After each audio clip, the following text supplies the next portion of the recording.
2 p.m. Detroit, and you know what that means. Detroit media icon Ryan Ermanni, University of Michigan great Braylon Edwards, and of course, Maz are about to take over on Woodward Sports. Every day, 2 to 4 p.m., it's the best Detroit sports talk on Detroit's best sports network, Woodward Sports.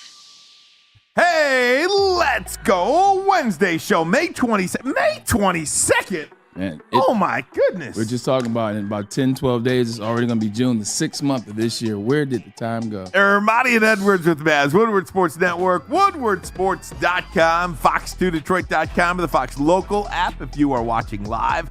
If you're watching on YouTube, part of the nearly 65,000 subscribers on this platform. We've been close for a minute. Oh, man, we are under 100. Been close for a minute. We need less than 100 subscribers to reach 65,000 on this platform, so tell a friend about Woodward Sports. Hit the like button as well. Braylon Edwards, good afternoon to you, my friend. It's indeed a good afternoon. Another beautiful day. Looks like it's broken. I think we can say that the winter, the spring, and all that is gone. It's getting hot outside, and it feels good too, man. Got a workout in. Got a chance to, get back right. Planet Fitness, where your fitness is essential. Wearing that purple. Shameless plug. And you got to plug good people. And also had a chance to have lunch with my lady who's here in the studio. So what's up, Britt? Shout out to Britt. Shout out to Britt. Absolutely. It is so great to see her. Great to see you together with Britt because I think, I'm just saying, I've known you a long time. I don't think you've ever been as good as you are now.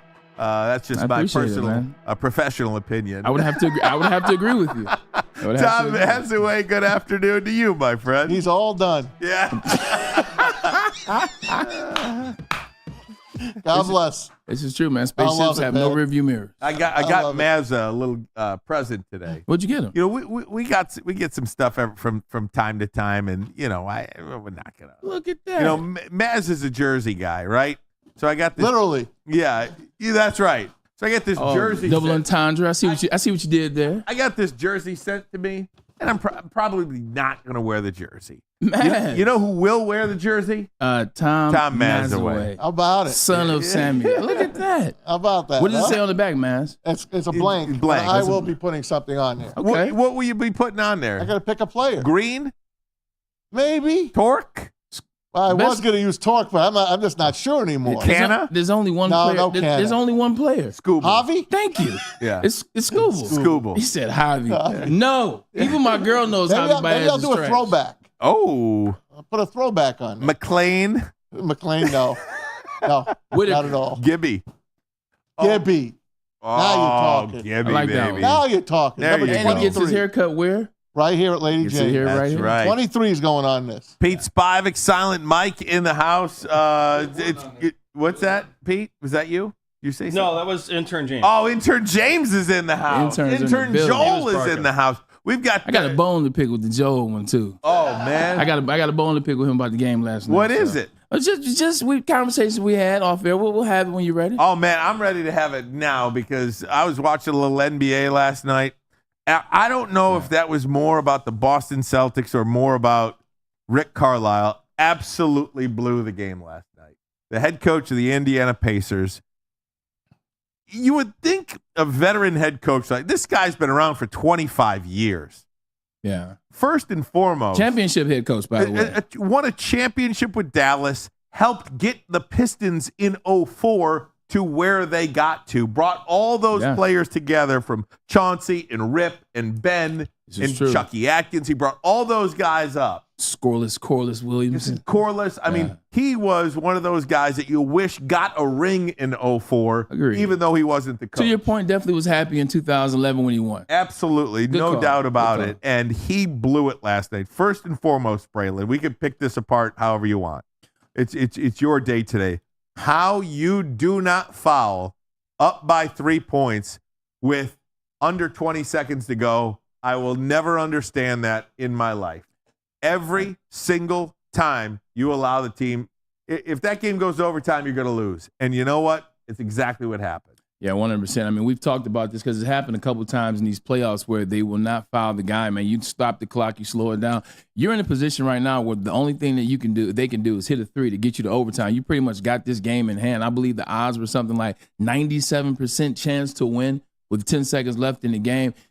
Pascal Siakam, great defense, understood. Like, he played the best of ball defense that you could. Just foul. Rick Carlisle, you know what the situation was going to be. You knew what it was. We talked about this. It was the same thing that happened in Game 2 with the Lakers and the going-to-work Pistons. They didn't foul Shaq. They let Kobe shoot a 3. They go to overtime and they lose, and they went 4-1 instead of a sweep. You got to foul, and you got to put that in the head. We know that Pascal Siakam is a high-paid player in the NBA. He's an elite player to the level of an all-star. But as a coach, give him a little reminder. That's your job as a coach, is to guide the players on the court. Give them the chalkboard material, things that you put on there, game in and game out, situational basketball. In this case, he didn't say it. They don't foul. Jaylen Brown hits a tough shot. They go to overtime and they lose. That you can't risk opportunities like that in Boston on the TD Garden floor, taking the life out of that Boston Celtics team. Pacers are in trouble. Rick Carlisle. Oh, it's over. Yeah, that was it.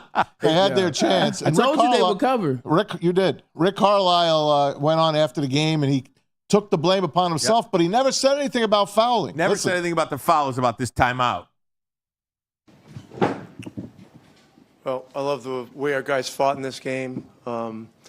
This loss is totally on me. With 10 seconds in regulation, we should have just taken the timeout, advanced the ball, and found a way to get it in and made a free throw or two and ended the game. But it didn't happen, and we made some other mistakes, but our guys just need to concentrate on fighting the way they fought in this game from start to finish, and we'll be back Thursday. Funny thing before we get serious, like, what happened to Rick's hair? He took it off a while. Yeah, he shaved it. He's done. Many years ago. He was crew cutting it for a while. Maybe I haven't seen him since Dallas won. Yeah, he took it off for a while. Yeah, getting back to it, man. He did not say that he should have called. He should have made sure that they fouled. He did not say that as a part of the press conference. It makes you wonder, like, do you want to second guess yourself as a head coach going to that and say, hey, we should have fouled? Because the more and more you start to have plays like this is when ownership starts to pay attention and say, if he's out here second guessing himself, then maybe he shouldn't be the guy that should be the head coach for this ball club. I think that's more one of the reasons why he didn't say it. And the timeout alone, I mean, you do assume that these are professional players. These are not high schoolers. These are not players in 8th grade. They should be able to inbound the ball. Like, I understand that part of it, but the fact that you get the entry in, these are not high schoolers. This is not college. This is a team in the Eastern Conference Finals. You should be able to, at the very basic level, inbound the ball. 100% you should be. You should be able to. And it's one of those things where you watch the Indiana Pacers play, and part of it is they're young. They got nothing to lose, and they play that way. They play like they don't have anything to lose, and that's what's scary for the Boston Celtics. But another part of it is they are young. They do play like they have nothing to use, and they play very sloppy basketball. That last minute of the game for the Indiana Pacers, I didn't realize I was still watching the NBA, how bad they looked in that last minute, from Tyrese Halliburton to Miles Turner to even TJ McConnell, somebody that's been the guy that they could lean on, the big hard guy. They looked very sloppy down the stretch, and then allowed a team that didn't want to win. Because on the opposite side, you can say the same about Jason Tatum. I mean, he had 2 turnovers within the last minute of the game. He missed a wide open 3 that could have put them at a tie. And also, he got a rebound right under the basket. He's 6'10", Ryan Ermanni. 6'10". Put the ball back up. You get 3 the old-fashioned way. He chose to dribble out to the free throw line. He missed the shot. They tried to let the Indianapolis Pacers walk out of there with the win. Pacers just didn't want it.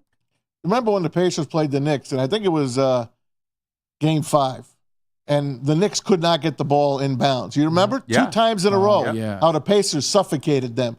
You'd think they would learn from that to protect themselves. Right. It was inexcusable. Yeah. And then turnovers. Like you said, Halliburton 2.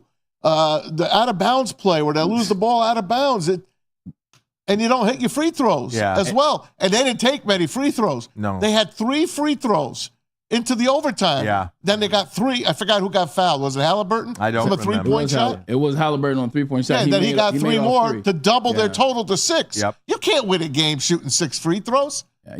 But they almost did. And then you still got to give a lot of credit to Jaylen Brown, like, in that moment. As much as we're talking about those turnovers, as much as we're talking about missed shots and opportunities, Jaylen Brown caused 2 of those turnovers. In fact, the one that went out of bounds on Pascal Siakam, that got them the ball with a chance to tie it. And then he hits the shot. Like, he showed up and showed out for that Boston Celtics team when they needed it the most. This could be the craziest thing I've ever said in my life, and I will admit it. I'll take whatever. Can I guess what you're going to say? Yes. Fire Rick Carlisle. No, I think Rick Carlisle's done an incredible job. Rick Carlisle's not going anywhere. I was going for the crazy. You are an Indiana team. I think you made it to the conference finals one time this century, and he now is the coach of the other time. So I don't think he's going anywhere. Yeah. Here's where I'm going with it. I think Jason Tatum is just an okay player. I do not understand. I feel like I know basketball a little bit too. Like basketball was like my first love growing up, so like with the Bad Boy Pistons. You're not calling him a star. I'll call him a star. No, he's a star. I'll call him a star. But this superstar status that he garners, or that people like think he's this incredible superstar, I do not understand that. And Braylon, you mentioned it in passing here. This was the shot. You have a wide open look for three with 30 seconds to go in the game. Nobody's even within a mile of you. Your team is down by 3, and you clank it. I'm sorry. You have to make that shot. Yeah. And Jaylen Brown bailed him out. Yet again. Look, I don't have a qualm with Jason Tatum. Jason Tatum has skill. He's one of the most skilled players in this game. There's 10 guys in the NBA take over him. Maybe more than that. Understood. Let me finish the thought. I was going to break it down. He's a star. He's a bona fide star. I think we attach this term superstar to stats and the money people are making. Superstars are the guys that you want to have the ball at the end of the game. Superstars are guys that you can trust in the clutch that are the number one option on their team. And watching Jason Tatum, yet again, another opportunity for him to show that he's the guy. Another opportunity to show that, you know what, I have taken that step. I do remember the playoffs last year and the playoffs the year before that and the playoffs the year before that and the finals the year before that. But here he is, wide open at the key. I won't even talk about the turnovers, man, like in the last 30 seconds. I won't talk about how he just dropped the ball down for Tyrese Halliburton to go down and make an easy bucket. Like, you're wide open at the top of the key. This is your moment. Jason Tatum doesn't have any moments in the NBA that you really look at. This is your moment. Wide open at the key, 10 seconds left on the clock. You're down 3. You knock down that 3. You tie, you go to overtime. Now we're talking about Jason Tatum taking the next step as opposed to Jaylen Brown saving Jason Tatum's in a finals, whether it's the NBA finals or the conference finals. Yet again, I have no problems. The guy can hoop. The guy is skilled. Some guys can't turn it on when the moment matters most. James Harden, he's another guy, talented, star in this league, got paid out the wazoo. He can't turn it on when the time comes, and there's a long laundry list of guys like that. They're stars, but they're not guys you want to have the ball at the end of the game, Ryan Ermanni. Yeah, I don't understand how he gets as much love as he gets. Like, he's this can't miss number one player. I think Jaylen Brown is better than him, to be honest with you. I think Jaylen Brown is every bit as good as Jason Tatum. Now, he got the contract. He got $320 million to go along with that. You know what? He better hit that shot. Right, he better hit that shot for $320 million. Yeah. But I don't think he's lumped in to the crowd that Jason Tatum is lumped into. Because Jaylen Brown right now makes more, and that's because of the All-NBAs that he made before Jason Tatum. I think he got injured. Jason Tatum's contract after this season, because this will be another, I want to say he made All-NBA 1, Joe, this year. Jason Tatum, he was first team All-NBA. He's first or second this year, so he'll get that contract and he'll exceed Jaylen Brown. But no one has thrust the title of number one spot on Jaylen Brown. The media hasn't done it. The team hasn't done it. The fan base hasn't done it. They've put all the onus because the media has a soul of this narrative that Jason Tatum's the one. Jason Tatum is going to be a guy that can save the league. So Jaylen Brown doesn't have to worry about being the one. But he sure seems like when the big moments matter, whether it's this finals, whether it was against Golden State, he's the guy that you want to have the ball for the Celtics in the big moment. Jason Tatum has time. They're up 1-0. It's still plenty of time to have that moment. He just hasn't had it yet. Here's where I disagree with you guys a little bit, too. I don't think it's over. I think Indiana's going to win game 2, and I think this one's going to be like a 7-game series. I think this is going to be a dogfight. And it reminds me of the 5-game sweep from the Pistons in 2004 a little bit, where the Pistons absolutely won game 1, and it was devastating when they didn't. They won that game. And I think everybody after game one, when the Pistons ended up losing the game. I meant game one. I keep saying game two. Game one. Thought that series was over and there was no way. I think it gave Detroit extreme confidence to know that they could play with the Lakers and they could ultimately beat the Lakers. I think Indiana kind of feels like that too. I think Indiana went into Boston and they thought, they were like, I think it was 12-0 off the top. 12-0 right out of the gate. And I think they were a little like maybe starstruck, they were nervous. For lack of a better way to say it. I mean, the parquet floor and all that stuff. True. I mean, and then they're like, "Hey, we could play with these guys." I think they're gonna win game 2, Indiana, and I think this thing's going 7. I don't think Boston's that good. I hope you're right. I don't think Boston's that good either. But in terms of the Detroit comparison to this, you're talking about a Detroit team that had been on the cusp for years. You're talking about a team that had been to 2 Eastern Conference Finals. They couldn't get it done. Chauncey hit the big shot against the Nets. They go to overtime. They still lose. I think that team was a little more poised. They definitely were well seasoned. I mean, most of those guys were 10, 12, 11 years in the NBA already. I think that team was ready, and Larry Brown was the coach. I think this Pacers team, man, they're just climbing along. Like, they never look consistently good. Like, you watch them against the Knicks, Maz. How many times did we come in here and say, I can't believe this Pacers team is losing to this team whose tallest guy is 6'4", whose average roster was 6'1", 6'1", 6'1", guys that are 4s and 5s and 6s playing in 2, 3, and 4 roles. Yet they were beating the Pacers. Yet they were dominating the Pacers. Yet they beat them by 31 games with that roster. But then the Pacers beat them by 30. True, but the inconsistency of the Pacers is the only thing I worry about. Right? They're a 6 seed. You're right. The Pistons did win game 1 of that series. You were right. I was wrong. I flipped it. I thought so too. I thought they got swept. Yeah. Like reverse swept. They call it the 5-game sweep. Yeah. That's where I got the. Yeah. But anyway, I don't think Boston's all that great. I think whoever wins the Western Conference is going to win it all. Yeah, and that series starts tonight. I'm excited about that series. Physical. Yeah. And I think that's the thing you think about. We all think that the Timberwolves are going to beat Dallas Mavs, and we think the reason why, they're tougher. They're more physical. That's how they got to the Western Conference Finals. You talk about Luka all the time, being a crybaby, a whiner. He's always looking to the refs for the call that he didn't get. You look at the Eastern Conference, like it looked like 2 soft teams. Indianapolis looked soft, and Boston looked soft. At least down the stretch, they looked that way. That's not working against Ant-Man. That's not working against Naz Reid, who's playing tremendous off the bench for the Timberwolves. But they got to get past the Mavericks first, and it's going to be interesting to see how Kyrie's tutelage, because Kyrie's been here before, how it helps Luka in this moment. Minnesota 4.5-point favorites tonight on their home court. How many times have they reached the Western Finals? Once? Maybe twice? I think once with Garnett. No? The year KG got the MVP, they won. They lost 4-1 to the Lakers. Okay, so that's it then. That's it. They won 1 game. I'm really rooting for Minnesota to win. And I'd love to see the Pacers win. Like I said yesterday, it's a long shot, and then they go and play how they did. Right. Man, what a great comeback they had. But tonight's game, it's gonna be a fire game tonight. Here's something for you, Maz. I'm pretty sure you didn't think of yet, although I know you would have. KG, what if it's the Celtics versus the Timberwolves? Oh, wow. I thought about that, actually. About that. I did think about that. That's cool. Where do you go? He sits at both benches. Yeah.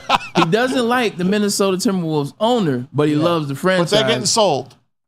Oh, well, he'll be on both sidelines. He'll wear one of those half jerseys. Speaking of not liking the owner, did you see what Paul Pierce said on Skip Bayless's show? I did not. You ready for this? That show's horrible. It is horrible, but I saw it on social media. Okay. It trended on social media. That counts. You'll never believe this in a million years. You know? I saw it. Okay. Yeah. He says about Danny Ainge? Paul Pierce, Celtics legend, has never one time, not even one time, met Larry Bird. When Jason Tatum said it at the All-Star game, I thought that was insane. He said, when he got MVP. He finally had a chance to meet Larry Bird at some All-Star function. Wow. And I thought that was like pretty crazy. And then Paul Pierce said this week on what does Bayless call it? Undisputed. Undisputed. Yeah. He said he had never met Larry Bird. And I just think that is the craziest thing in the world. And Paul Pierce said he had this falling out with the Celtics owner And that's why he was always in, Indianapolis and Indiana and coaching and doing all that stuff. And he never came back to Boston, not even for like the 75th anniversary situation or anything like that. Doesn't that kind of make you sad a little bit? So Bird probably talked with the owner and said, "Hey, I'm backing you. Yeah, I don't need to meet this guy." But that's weird. But I mean, like revered. They revere each other. You know what I mean? Like, and Jason Tatum the same way. It's just kind of feels like Garnett with Minnesota. Yeah, like when you have a dispute with the owner, it's it. Well, it lets you know, and I can't speak for all owners, but majority of them, they really don't care about the player. Like, at the end of the day, a player serves very few of them. Exactly, very few. A player serves a purpose. A player's purpose is to go out there, be the best he can be, win me a championship. Oh, by the way, I'm going to pay him handsomely. Nothing else has to happen. The fact that Larry Bird, who many consider the best player to ever play the game, the hell with the top 5, they consider him the best player to ever play the game. You don't have a relationship with him. It's like George Steinbrenner and Yogi Berra. What are you thinking? Right. Some things just can't, like, this behooves me. Some things can't happen. It's Larry Bird. I can see if you ain't like Paul Pierce. Right. Maybe Bird's staying in French Lick. He doesn't want to come out of there. Yeah, I mean, and again, Paul Pierce had nothing but great things to say about Larry Bird. It was just something that never materialized. I don't live in New York, Maz, but if the Jets called me to come speak to Garrett Wilson and say, "Hey, of course they would," I'm gonna go out there because I respect the Jets. I'm not even necessarily the biggest fan of the owner, but the owner's always treated me with respect. Absolutely. I gotta support the team. It does kind of remind you, though, in that era. Think about that era. Isaiah Thomas had a falling out with Bill Davidson for many, many years and did not come back here a lot. And Joe Dumars was the guy that kind of took over. Before Davidson died? Yes, it did get corrected. It did get corrected at the end there. Okay. And now you see Isaiah all over, all the time. And let me ask you about owners for a minute. You said owners really don't care. I just want to throw a guy out there. I didn't say all, but the majority of them. What do you think about Mark Cuban? I think he got there. You think I thought he got it from the get-go. He was the first guy to make those locker rooms the way they are. I mean, he's the first guy to really make a locker room like a palace for those guys. Bill Davidson was the first guy that cared about players. I know that. I wasn't even talking about Mr. Davidson. You know how I feel about him. But I would think Mark Cuban is a guy that digs his players. And you might be actually right about that. I said I think he gets it in the end, but maybe he got it from the beginning. He's a younger guy. Like Mark Cuban was a fan. Yeah. So I think it's probably a little bit easier to get it from that standpoint. But a lot of these owners, they approach it like Fortune 500 companies. I mean, was just going to say, look at Fortune 500 companies. Look at the business world. It's the business side of things. And then you have that age-old battle between the player who's doing everything he can, whether it's Patrick Mahomes winning you 3-4 Super Bowls, but then you got the owner who's a billionaire, and then you got that power dynamic. A lot of times the owner wants to, as you guys say. That's it. And then the player's like, all right, well, F you, I'm going somewhere else. And then that friction just happens. It sucks. I mean, I think that sounds pretty accurate. I think you're right on the money when it comes to that. I know James Dolan isn't a good owner. I can tell you that. New York Knicks fans. I know another owner that's not a good owner. Yeah, unfortunately. I say his name all the time. Right. No, it just kind of feels like that. Hey, just this Western Conference Finals. I'll tell you this: the one player, and I know it's going to be billed as Luka and AD. This to me is about Kyrie, man. You think Kyrie wants some young buck coming in, owning him in the series? I would not doubt Kyrie Irving is the best player on the floor tonight. You know, it's interesting. Tonight and for the majority of the series. This is about Kyrie to me. You know what's interesting about that is no matter what game Kyrie goes in, he may not score the most points, but he's the best player out there, including Luka, in terms of the skill and what he actually can do. And he knows that, but he never feels challenged to a certain extent. It's like, all right, I can drop 19, we'll win the game, but I don't have to necessarily showcase all my moves. I ain't got to go deep into the bag. But when you watch Anthony Edwards, this is somebody, like you said, I'm just listening to your words. He's taking over the league by storm. He's starting to have an elusive bag of moves and tricks that he's setting guys up with in the NBA. Kyrie's been watching. Kyrie's been paying attention. And Kyrie, to your point, it's a good enough moment forever because I think a lot of people are now kind of forgotten about the things that happened in Brooklyn. They kind of forgot about COVID. They kind of forgot about the Celtics, or they kind of forgot about the COVID in terms of him not wanting players to play. It's a fresh opportunity for him to show up on the big stage, you might be on something with that, Ryan. And Kyrie Irving has done nothing other than play ball. Yeah, this has been a great year for him. He is a model citizen. He has not said a word about anything. He has let his play do the talking, and he has gotten his team to the Western Conference Finals. I'm saying you could look at this and look at that. Luka's a great player all you want. This team is nowhere near the conference finals right now if it's not for what Kyrie Irving has done. And if you think some 22-year-old kid is going to come and dominate Kyrie, you're in for something else. Dallas is winning game 1 tonight, ladies and gentlemen. You think? You could book it.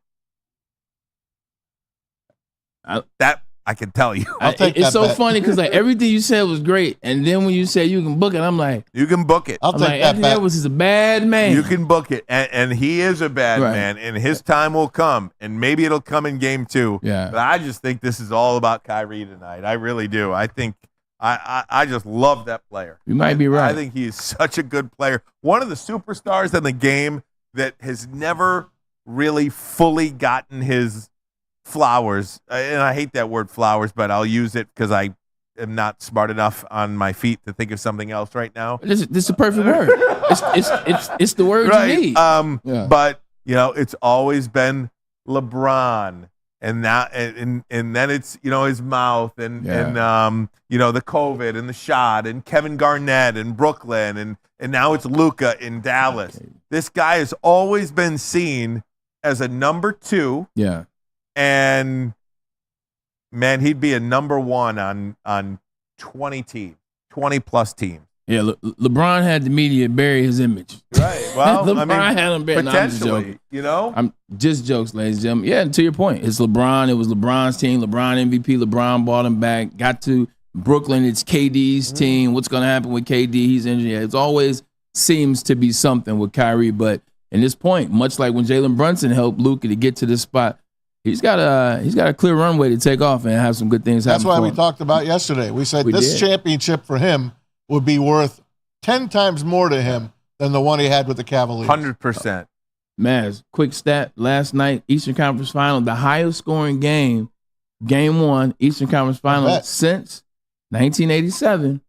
Detroit Pistons and the Boston Celtics. All right. I mean, the end of the first quarter could have been the final score of Pistons. You're not kidding. The 04 Pistons. What? the current Pistons. You're right. Yeah. Exactly. So lots to get to.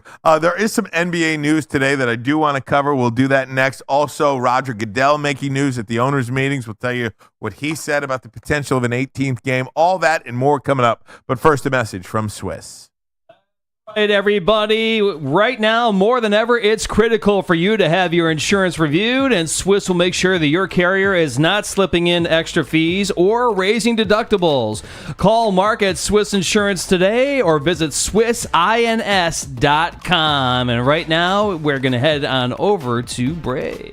I tell you that your fitness is essential if you work out at Planet Fitness. Actually, your fitness is essential in general, but you need to do it at Planet Fitness because they only charge $10 a month. Only $10? I'm trying to tell you, Ryan Ermanni, only $10. You know all about it, and you know about the total body workout in the middle of the gym. 30 minutes is what it'll take you to complete it. You don't need trainers when you have the system set up for you right there. All the machines, and it tells you exactly what to do. But if you need trainers, don't worry. Planet Fitness has got you too. Trainers do come with the membership to everybody. So you want to go a place where you don't get judged? Go to Planet Fitness. Thank you to the Detroit Lions and Sheila Hamp for the best season in Lions history. Now it's time to let Brad Holmes cook. Woodward Sports. What's up, everybody? Neil Rule, Big D Energy, Woodward Sports Network, home of the Planet Fitness Studios. Let me tell you a little personal story about myself with Planet Fitness. Planet Fitness helped me change my life, and it can do the same for you. The best gym in the gym game. The clean facilities, tons of cardio equipment, tons of weights as well. And look, through all the price increases, inflation, all that, hasn't happened at Planet Fitness. Still $1 down, $10 per month, $24.99 a month for the Black Card as well. It's Planet Fitness, everybody, where your fitness is essential. A network for the city, by the city. Woodward Sports is Detroit Sports.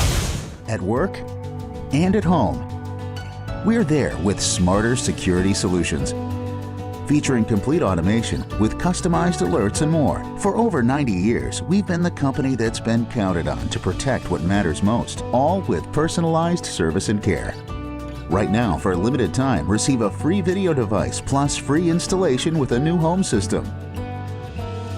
Guardian Alarm. We protect Michigan. The most talked about Detroit media by other Detroit media, and we love it. It's the Woodward Sports Network. To any Lady Jane's Haircuts for Men and claim your throne for a king's treatment from one of our talented stylists. Open 7 days a week. Walk in anytime. Just get to a Lady Jane's today and receive a precision haircut, scalp massage, hot lather neck shave, and a hot towel treatment. A haircut should not be a chore. It should be an experience. And that's exactly what Lady Jane's has to offer. Open 7 days a week. Walk-ins are always welcome. There's always a location near you. Lady Jane's Haircuts for Men, it's wicked awesome. Congratulations to the real Coach of the Year, Motor City Dan Campbell. Just put your head down and go to work. It's about to be fun, man. It's about to be fun. Woodward Sports. Tell you about Les Stanford Chevrolet Cadillac Buick GMC. That's right, Les Stanford has added the Buick GMC brands to their lineup. This dealership located in Ferndale on Woodward Avenue, just south of 9 Mile. And if you're looking for a Chevy or a Cadillac, Les Stanford in Dearborn, where they have been on Michigan Avenue for over 55 years. You can find the brand you want. New cars, pre-owned cars, sports cars, the Corvette King himself. If you want, check out those GM brands. It's under one umbrella. LesStanford.com, LesStanford.com. Together, let's drive. And you can drive on over to Lady Jane's Haircuts for Men. It's where I got cut today. Ooh, feeling real good. Awesome you, is when a guy can be a guy and get an amazing haircut. That's Lady Jane's Haircuts for Men. Stop in, sit back, relax. Let one of Lady Jane's talented stylists make you look and feel great. You could walk in anytime, 7 days a week. It's wicked awesome. Wicked. Josh Allen says he could play 6 or 7 minutes in the NBA, by the way. Hey, look, I'm telling you, Josh Allen. Reignited that debate a little bit. But we could, though. Yeah, like, realistically, like, you look at the highest level athlete in the NFL, right. They could. Now, would they be effective? That's a different conversation. Exactly. But can no you doubt. go up there and run around for about 4 or 5 minutes? Yeah. No doubt. He could be like Bryant Reeves, but wasn't that his name from the Grizzlies? Big Country. Big Country. Yeah, Big Country. That's right. You just back him down, bop, bop, bop. Try to do a layup. Guys, we don't have the rights to play this, but get ready for NBA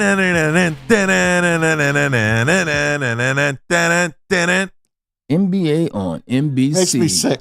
The NBA has contacted John Tesh about bringing back round ball rock. That's right.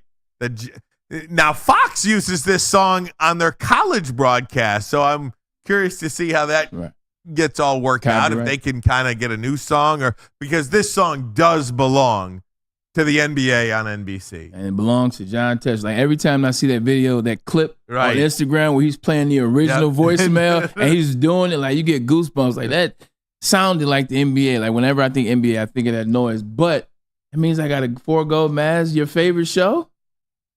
What a waste. Well, let me just... It's not over yet, by the way. It is over. The NBA is finalizing a media rights deal with ESPN, I Amazon, refuse to believe it. and NBC.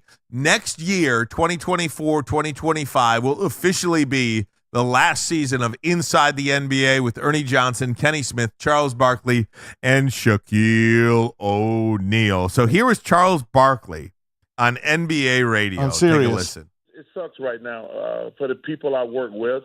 Man, it just sucks right now. There's nothing I can say, because I'm worried about all the people I work with. Man, I'm 60. I just turned 61. I got enough money. If I don't even look at it as getting fired, Frank. I said, damn, I get to play more golf. I mean, I'm like, because like people like, what am I thinking right now? I'm like, please hurry and get this Western Conference Finals over, because I can play golf every day for the next 4 months, and I love it, man. I play golf every single day, or I go fishing. I love doing nothing. So, but I really feel bad, man, because we're probably gonna lose 200 people gonna lose their job at Turner if we lose to NBA. If it is over, would you guys be open to carrying the show on a different network? Well, I don't think Ernie would leave. Well, B, I don't want to give you any lie to you. First of all, I know Ernie would not go anywhere else. Ernie's almost 70 years old. I think he's going to retire sooner than later. I don't think he would go to another network. And I don't know what's going to happen with Amazon, ESPN, or if we lose it to NBC. So I'm not sure how to answer that question, honestly. I just don't know. Ernie would not go to another network. I'm damn sure about that. But I would listen. I would listen before I made any decisions. Hey, funny thing, this is for you, Ryan. I play for all three teams behind Adam Schefter's head. I play for all three teams. But, Maz, I open this up one to you.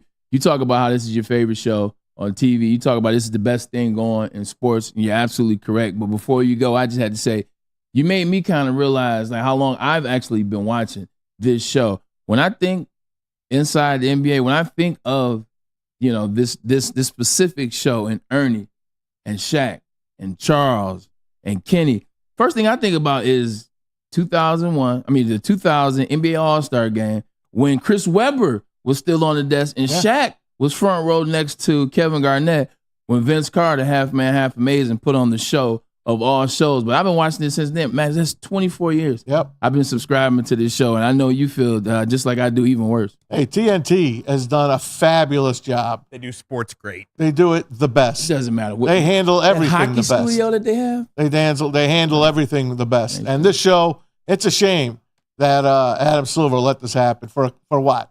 An extra $1 billion? Come on, man. A $7 billion deal. TNT was right there with NBC. They robbed them. And from what I understand, I read Front Office Sports a lot. Mike McDonald on there is terrific. Great job. Terrific. He says it ain't over yet. Mike McCarthy, excuse me. He said it's not over yet. TNT still has a last-ditch effort to put through. And you heard Charles there. He's not completely given up yet. That was yesterday, though. Today's news I see what it says, but there's no deal signed yet. That's right. That's right. I'm holding out hope that they're going to come to their senses, let TNT at least match an offer and allow them to be a broadcaster as well.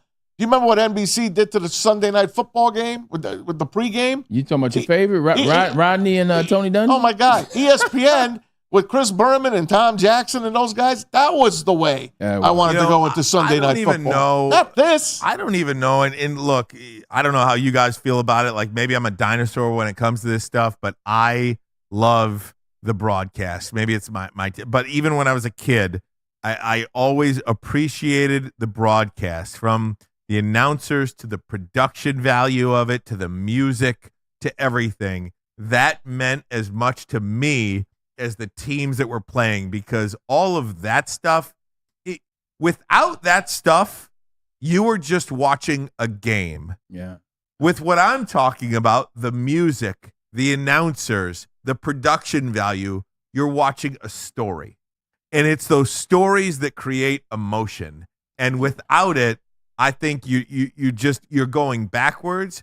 And I thought the NBA on NBC back in the day did that as well as anybody. Could they recreate that? Could they surpass that? I have very little confidence that today's NBC can do that. One of the main things they're going to lose, like this is the main thing I think as a former player, this is the main thing that I think. They're going to lose the ability, man, you talk about this all the time, being able to say what you want to say. Yep. They're going to lose the ability to hold players accountable. When you have Shaq, Kenny Smith, they give him credit because he's with those guys. But when you got Barkley, who does not care, when you have Shaq, who is who he is, and Kenny Smith and Ernie, they call players out, and players have to listen. They also are a go-between between the older generations and the younger generation. Joe, how old are you? You love that show? You understand? He's dialed into the show. They bring it into the culture. They bring in the new with the old. It's a good mix. It's a good mesh. They have the formula right. Like, who else can go after KD? Who else can go after LeBron? Let's just stop there. Who else can go after LeBron? Like, you lose that ability when you lose this particular cast. You lose Kevin Harlan on the mic. You lose Brian Anderson on the mic. Kevin Harlan's great. You know what they're going to do? And I like the guy. Noah Eagle, they'll probably use him as their lead guy. Or Ian Eagle. They'll probably steal him back from CBS or something. Other than that, who are they going to put on the broadcast? The only one I can think of is Mike Tirico. Please not Jamal Crawford. He did do the NBA back for ESPN. Yes, he could be great at it. He would be great at it. Who else you got? But I think Mike Tirico would be kind of like the Bob Costas. Who's going to be your Marv Albert? Correct. You know? Okay. It boggles my mind how they can do this. They put the NBA on the map. Absolutely. Again. ESPN, I don't like to watch them. They're a train wreck. I love Mike Breen. I don't like anything else on that network. Yeah. Nothing. They use the wrong announcers at games. The other day they had a Game 7 on. Buchagras. They put Buchagras on. Stay in the freaking studio. He's a Sports Center anchor. Yeah. They use Steve Levy. Steve Levy, I don't want to hear you. I get tired of hearing Steve Levy. They roll him out in these NFL, guys. NBA. It doesn't matter. Like, stay in the studio. Tonight, thank God we're going to get Sean McDonough. Right. Thank God. No doubt. It's just, to me, it's just mind-boggling how you could take that show off the air. I got nothing. So plenty to discuss when it comes to that. I did want to ask you guys, too, about Jalen Brunson. There's talk that he is going to sign a 4-year, $156 million deal this offseason instead of signing a 5-year, $270 million deal next year. I think this is brilliant. I do. Brilliant by Jalen Brunson? Brilliant by Brunson. Explain it before I go. Get your money. Get it now? Get your money now. You know, sports are funny. Yeah. Anything can happen at any time. Jalen Brunson just broke his hand. Crazy. He did. Crazy play. Broke his hand. Couldn't come back and play in Game 7.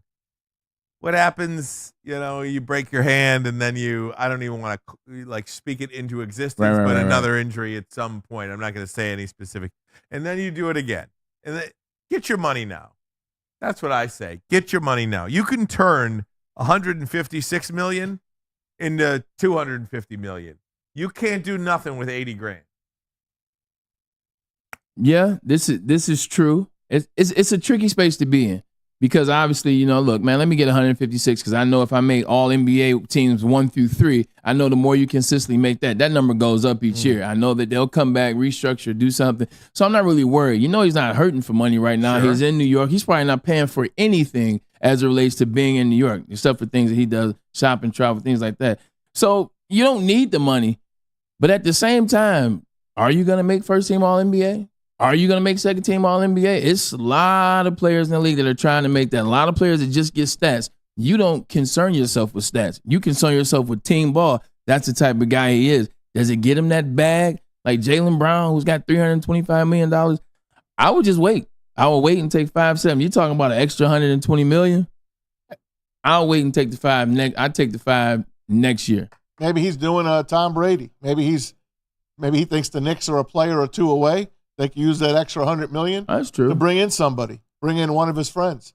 Maybe he's got something like that cooking. And then you get, paid in 4 years again. Yeah. You know what I mean? Like win a championship. He's gonna bring a championship to the New York Knicks, and they'll rip that contract up and start again. He's gonna have 3-4 more deals. The only thing I think of it, for how much we've talked about Jalen Brunson, this playoff run, the end of the NBA season itself, because people forgot how good he played in the last 6 weeks of the season. But you're talking about a guy that played at this elite level. We're saying, is he the best American player? We're comparing him to Anthony Edwards. Meanwhile, he's going to take a deal that's only going to pay him upwards of, $31 million a year? Like $31 million for how I've been talked about? I'd rather just wait. Right. I'd rather just wait. No, I know. Well, yeah, plenty to see there. What will happen, but money in hand. So it's something about money in hand. Feels good. You're not lying. Who's got a lot of money in hand? Caitlin Clark. Good for her. Did you see that she signed a deal with Wilson for a signature basketball collection? She's the first athlete to do that since Michael Jordan. Jordan. Yep. Is that something or what? Yet they still line up to tear her down. I get it, but it's not smart. I get the jealousy aspect of it, but it's just not smart. I don't know how many times I could say it. You said something when we first started talking about Caitlin, like right before the draft. Well, not when we first started talking about, but right before the draft, we were talking about it, and you were like, women are the worst. Like when you look online, when you first let's start with the league in general. Yep.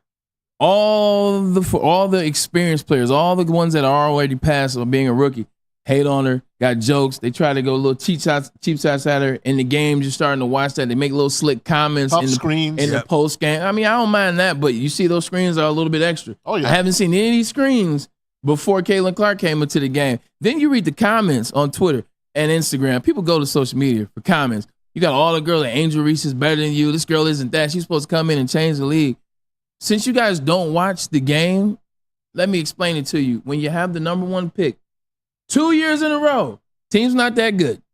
Team's a bad team. And you're playing against teams like the Aces, we're winning championships. You're playing teams like the Liberty, we're almost winning championships. They're runner-up. You're playing better teams. It takes a second when you're a young player. Like, did Steph Curry come in the game, like lighten it up? Coach got fired. Like 100%. Did he come in and lighten it up? So when you're first, means it's going to take a second, so relax. Caitlin Clark is going to be fine. You still see Victor Wembanyama lost 60 games this year. You know, but that'll be the end of that. Well, and maybe next year it'll be the end of it for Caitlin. It just takes time. You know? That was at the end of the day. Like they're not giving this girl any grace. Like they're making it about everything else except the fact she deserves everything she's going to get and more. You know what, LeBron? I wanted to play it, but he had too many F words in it. He stuck up for her big time, and he's just like us. It's like, I don't get it. Without her, she's putting money. She saves. I think he said she's saving the WNBA. You could say what you want about LeBron James, but there is one thing you cannot say about him. He gets it with, in that regard. That he what? Shows up for the athletes and players, things like that? No. He is one of the most business-savvy professional athletes we have ever met in our lifetime, period.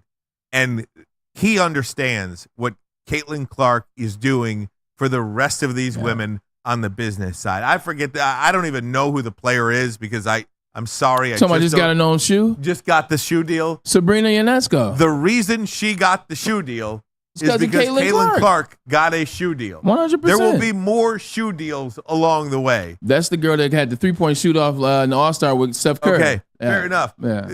The WNBA has been around for 28 years. You know what they're doing this year? Flying private. They're flying charter flights for the first time ever. Why do you think that is? Caitlin Clark, because she is bringing sponsorships to the league. Sponsorships equal money.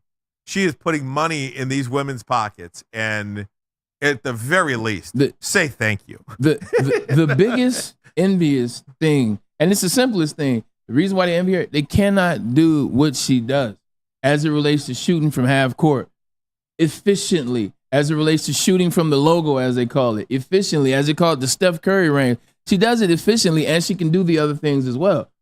That's why they hate her, because no one else can do it. If there was about 7 girls that could do this and she happened to be the best at it, then it'd be a little easy. She's the only one that can do it.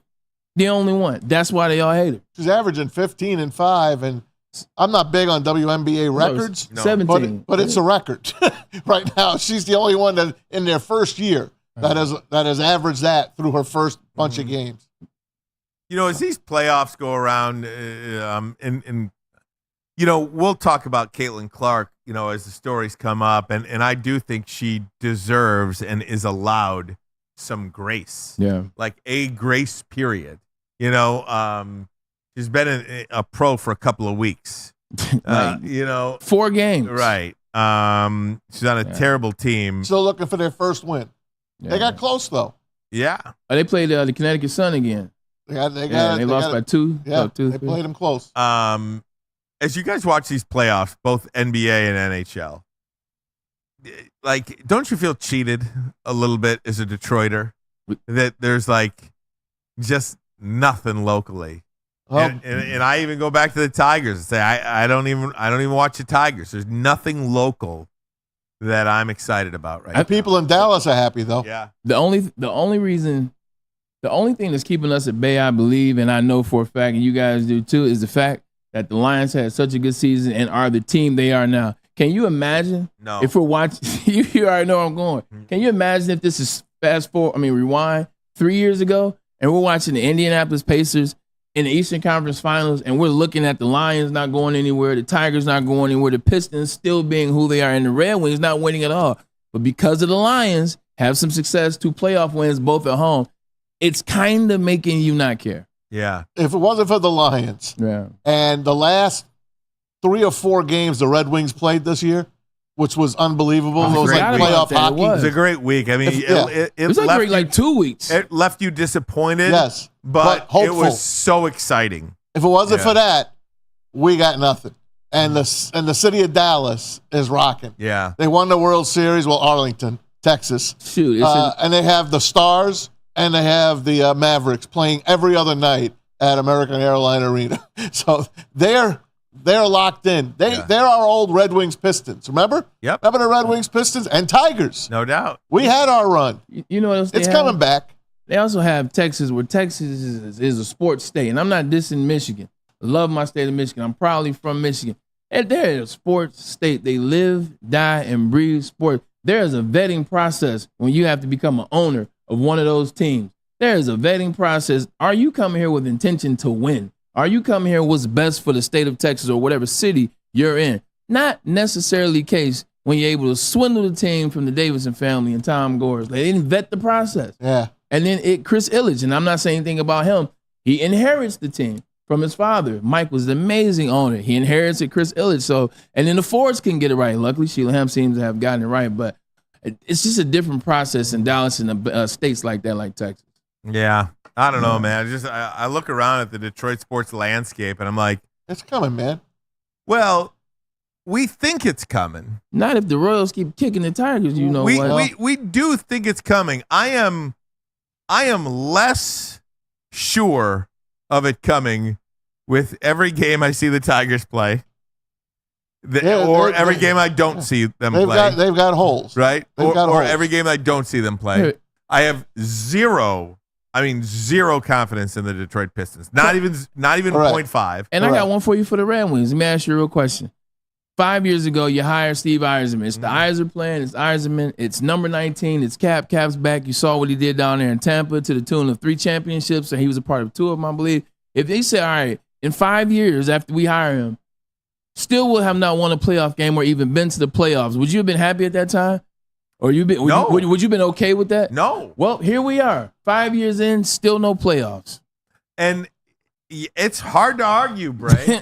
I mean, it's hard to argue. I watch these teams. I have watched more hockey over the last couple of weeks than I think I've watched over the last couple of years. The ratings have been terrific for it, too. Yeah, and you know, the Red Wings, you know, towards the end of the season, you start watching the Red Wings.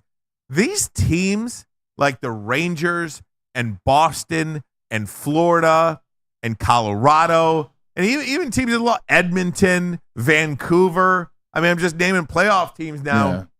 The Red Wings cannot compete with them in a 7-game series. No. Not even close. Best of maybe one. You could compete with like the Islanders or Nashville, but I'm saying once it got to the final 8, no Stars. Once it got to the semifinals, and mind you, this is the first year in, I think, the existence of the Stanley Cup playoff that all higher seeds won on both sides of the conference.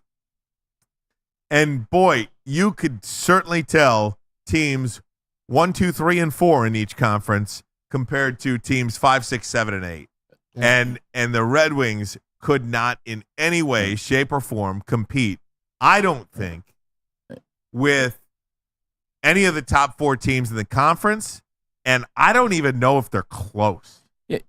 You're talking about the Maple Leafs have had Austin Matthews now for the better part of 8 years. Maz, I want to say, they got Austin Matthews. I can't think of the other guy that's on that team. DJ Tom can't kill me right now. Exactly. They can't get out the first round, and when they do, they get almost swept. And this is a team with you got to have a star. You telling me Austin Matthews, who's probably averaging 3rd most goals a year, can't get out of the first round? You're absolutely right. What are the Wings going to do if they can't get out of the first round? And some of this goaltending that you're seeing? But everybody but the Wings. Well, yeah. I mean, I don't know, Maz. You would know more about this than I do. Red Wings goaltender is still maturing. Yeah. They don't have him yet. He's not up with the team yet. The guys they had last year aren't going to get it done. But I keep hearing this, go watch the Griffins. Go watch the Griffins. The Griffins are our farm team. I'm tired of hearing that. I don't want to watch the Griffins. I want to watch the Red Wings at LCA win some games and get in the playoffs. Stop telling me about tomorrow. Sky Harris, stop telling me about tomorrow. It's like, Annie, when will the sun come out? I want to show you something, Ryan. Stay on hockey for a minute. Pete, put up the odds for the Final Four here. What looks wrong here to you? The Rangers plus 400. The Rangers are the longest underdog on the card. Like how they? Well, because they're playing with who they believe is the prohibitive favorite in. But they won the President's Trophy. They're an underdog tonight at the Garden. Yeah. What does that tell you? Tells me Florida's going to win. Yes. Yeah. That was my pick. Yeah. Right. It's odd. Doesn't that tell you that? And the Stars are the second best, and the Stars should. We hope the manager of the Oilers could get it done. That's pretty close, though, right? Yeah, that's a close one. Pretty but close. Stars are probably a better team than the Oilers, especially in the goaltending area. But tonight's game, the Rangers at home against Florida. Rangers had a week off. Maybe that's why. And they're an underdog. It's got a 6-4 game written all over it. Probably. 6-4. Yeah. Shesterkin better be ready, man, to face a lot of pucks, by the way. And again, there's no building like it in NBA or NHL. If the Garden is rocking, man, that is a great. I'll be rooting for the Rangers. I just don't want to see a team from Florida be anywhere near the Stanley Cup final. I just don't. Maybe that's they've owned it, man. I know they have. I want to see Rangers and Oilers. Florida has never won a Stanley Cup, the actual Panthers team. They've been there a few times, but they have not won. Hey, Bray, you talked about Kevin Garnett, if it's Timberwolves Celtics. What if it's Rangers Oilers? Who's Mark Messier, Mark Messier? Rooting for? Wow. That would be fun. I mean, Rangers. I would have to believe Edmonton.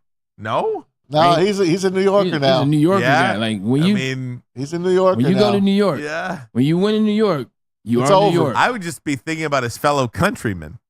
You know, it's like playing in the Olympics or something. He's on ESPN now. He's been completely Americanized. Right. You know what the downside of having direct TV is, by the way? I found the hole. No CBC. No CBC. So Maz, you were texting the other night about how bad the Butchergrass Game 7 broadcast I shut it off. I was like, after 5 minutes, CBC. I shut it off. Yeah. And I had no CBC, so I just watched the show. Yeah. That is fantastic. Then I kept checking the score. Then I saw 2-0, 3-0. It's over. Oh, my gosh. Guys, we'll do a little some Lions talk, some NFL talk, NFL meetings, cap or no cap. Top 10, special Top 10 Wednesday. Oh, my gosh. We got it all going on. Plus, Wolverine Wednesday starts today. But first, a message from... hold on here. Merch. Us here at WSN. That's right, everybody. Head to shop.woodwardsports.com right now and get yourself some of the latest hoodies and tees and hats that are guaranteed to turn heads. You can get that 775,000 NFL Detroit Draft Day t-shirt. Also, the quarter golf pullover as well. Head right now to shop.woodwardsports.com. Over to Maz for All Premier right. Pet. Let's go, man. It is the best pet store in Detroit. Try them out. It's PremierPetSupply.com. Family owned and operated for over 30 years. 13 Metro Detroit locations, over 60 brands of food at the lowest prices available, curbside delivery, and they've got nutritionists on call. Give your pet the best. Don't settle for less. It's PremierPetSupply.com. Thank you to the Detroit Lions and Sheila Hamp for the best season in Lions history. Now it's time to let Brad Holmes cook. Woodward Sports. At work and at home, we're there with smarter security solutions. Featuring complete automation with customized alerts and more. For over 90 years, we've been the company that's been counted on to protect what matters most, all with personalized service and care. Right now, for a limited time, receive a free video device plus free installation with a new home system. Guardian Alarm. We protect Michigan. A network for the city, by the city. Woodward Sports is Detroit Sports. What's up, everybody? Neil Rule, Big D Energy, Woodward Sports Network, home of the Planet Fitness Studios. Let me tell you a little personal story about myself with Planet Fitness. Planet Fitness helped me change my life, and it can do the same for you. The best gym in the gym game. The clean facilities, tons of cardio equipment, tons of weights as well. And look, through all the price increases, inflation, all that, hasn't happened at Planet Fitness. Still $1 down, $10 per month, $24.99 a month for the Black Card as well. It's Planet Fitness, everybody, where your fitness is essential. The most talked about Detroit media by other Detroit media, and we love it. It's the Woodward Sports Network. Braylon Edwards here, Premier Pet Supply. Man, just looking around, who's got it better than pets?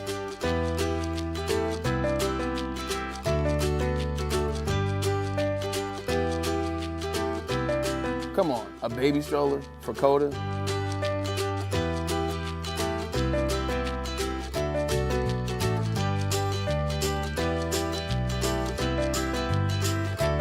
A chef for Lola, really?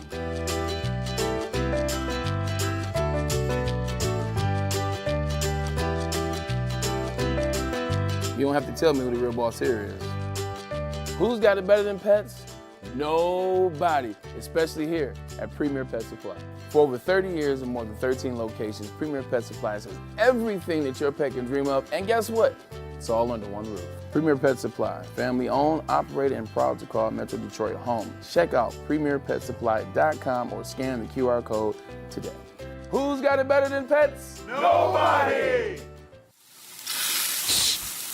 You smell that? That's Brad Holmes cooking, and the off-season smells good. Woodward Sports. Soroki's home of the crispy chicken and pizza, but I'm talking about the T-H-E-E, and that's the only time that I would use those words like that. But also now at Soroki's, the Nashville Hot is back before a limited time. Get the fire pizza, the fire chicken tenders, the chicken sandwich, and or those chicken fries. The Nashville Hot is back, and it is spicy. To take your time, but remember, if it's a little too spicy for you, you can get the crispy chicken, the pizza, or fresh sides, fresh salad. Sounds like a place where I want to go eat. Soroki's, get it now. Hour number 2 of the program. Welcome in, Ryan Ermanni, Braylon Edwards, Tom Mazaway. We've got tons of NFL stuff to get to. We will get to that momentarily, but first, it is a very special edition of Top 10 Wednesday. Top 10 Wednesday. Look, I'm extremely excited. Maybe it was because of Anson's list yesterday. Shout out to Anson Wells. Shout out to Anson Wells, too, man. He's doing a great job. He's doing a great job. He's doing a great job. Very, very resourceful. Absolutely. And I thank him tremendously for being in here on days I cannot. But he came in with his top 10 bad boys yesterday. So I said, you know what? I guess I don't have to wait till Thursday to do a top 10 Maz. I'm sorry. Let's go. So you know what? Last night I got to watching some highlights on Instagram. I saw some DB highlights. I said, you know what? Let me think about the best DBs that I've played against in the last 25 years or so, or who could be on that list. I got to going down memory lane, and I thought that would be a great top 10. So these are going to be the top 10 defensive backs that I myself have personally played against. Can I ask you a question before we start? 100%. How many of these guys? You got the game plan, you saw the schedule, and you were like, damn. All of them. Okay. All of them. All right. Like, absolutely. Nobody surprised you? Was there ever a guy that you were like, oh, I got this guy? And Two people surprised me. One, rest in peace, and that was going to be my honorable mention, Sean Taylor. Sean Taylor would have been, like, you see the guy at the top of that picture when he comes back to the back wall? Sean Taylor would have been right there with those guys. Like, that's how good Sean Taylor was. Marcus Trufant.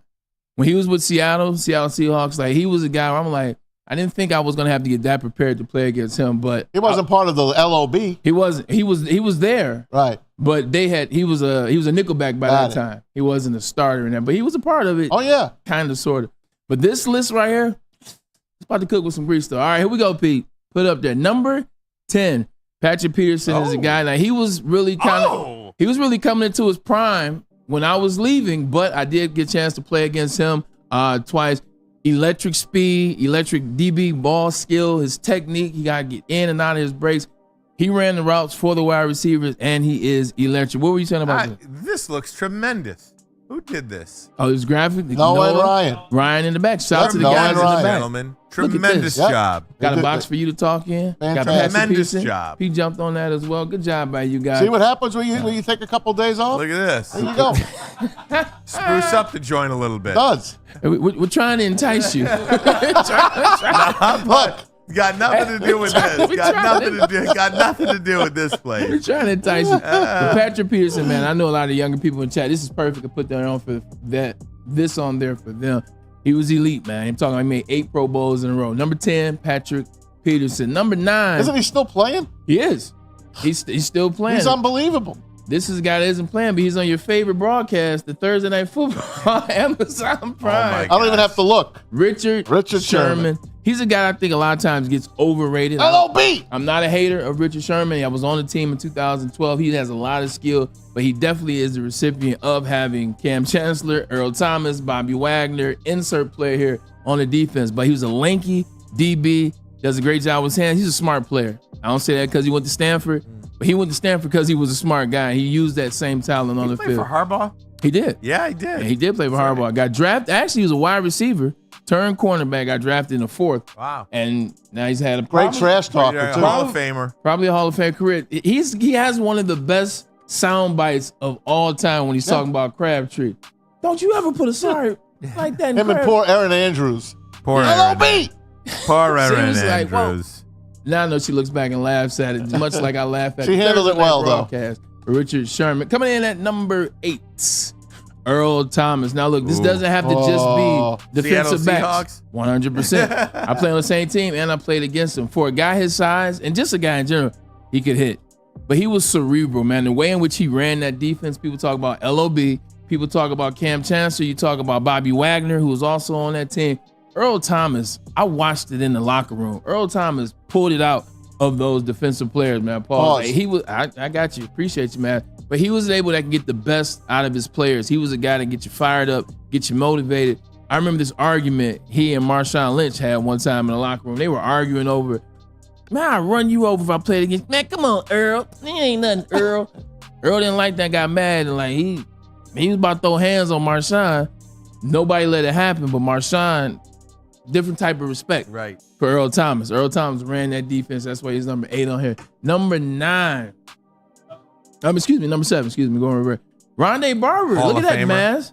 I threw an old timer on there for you.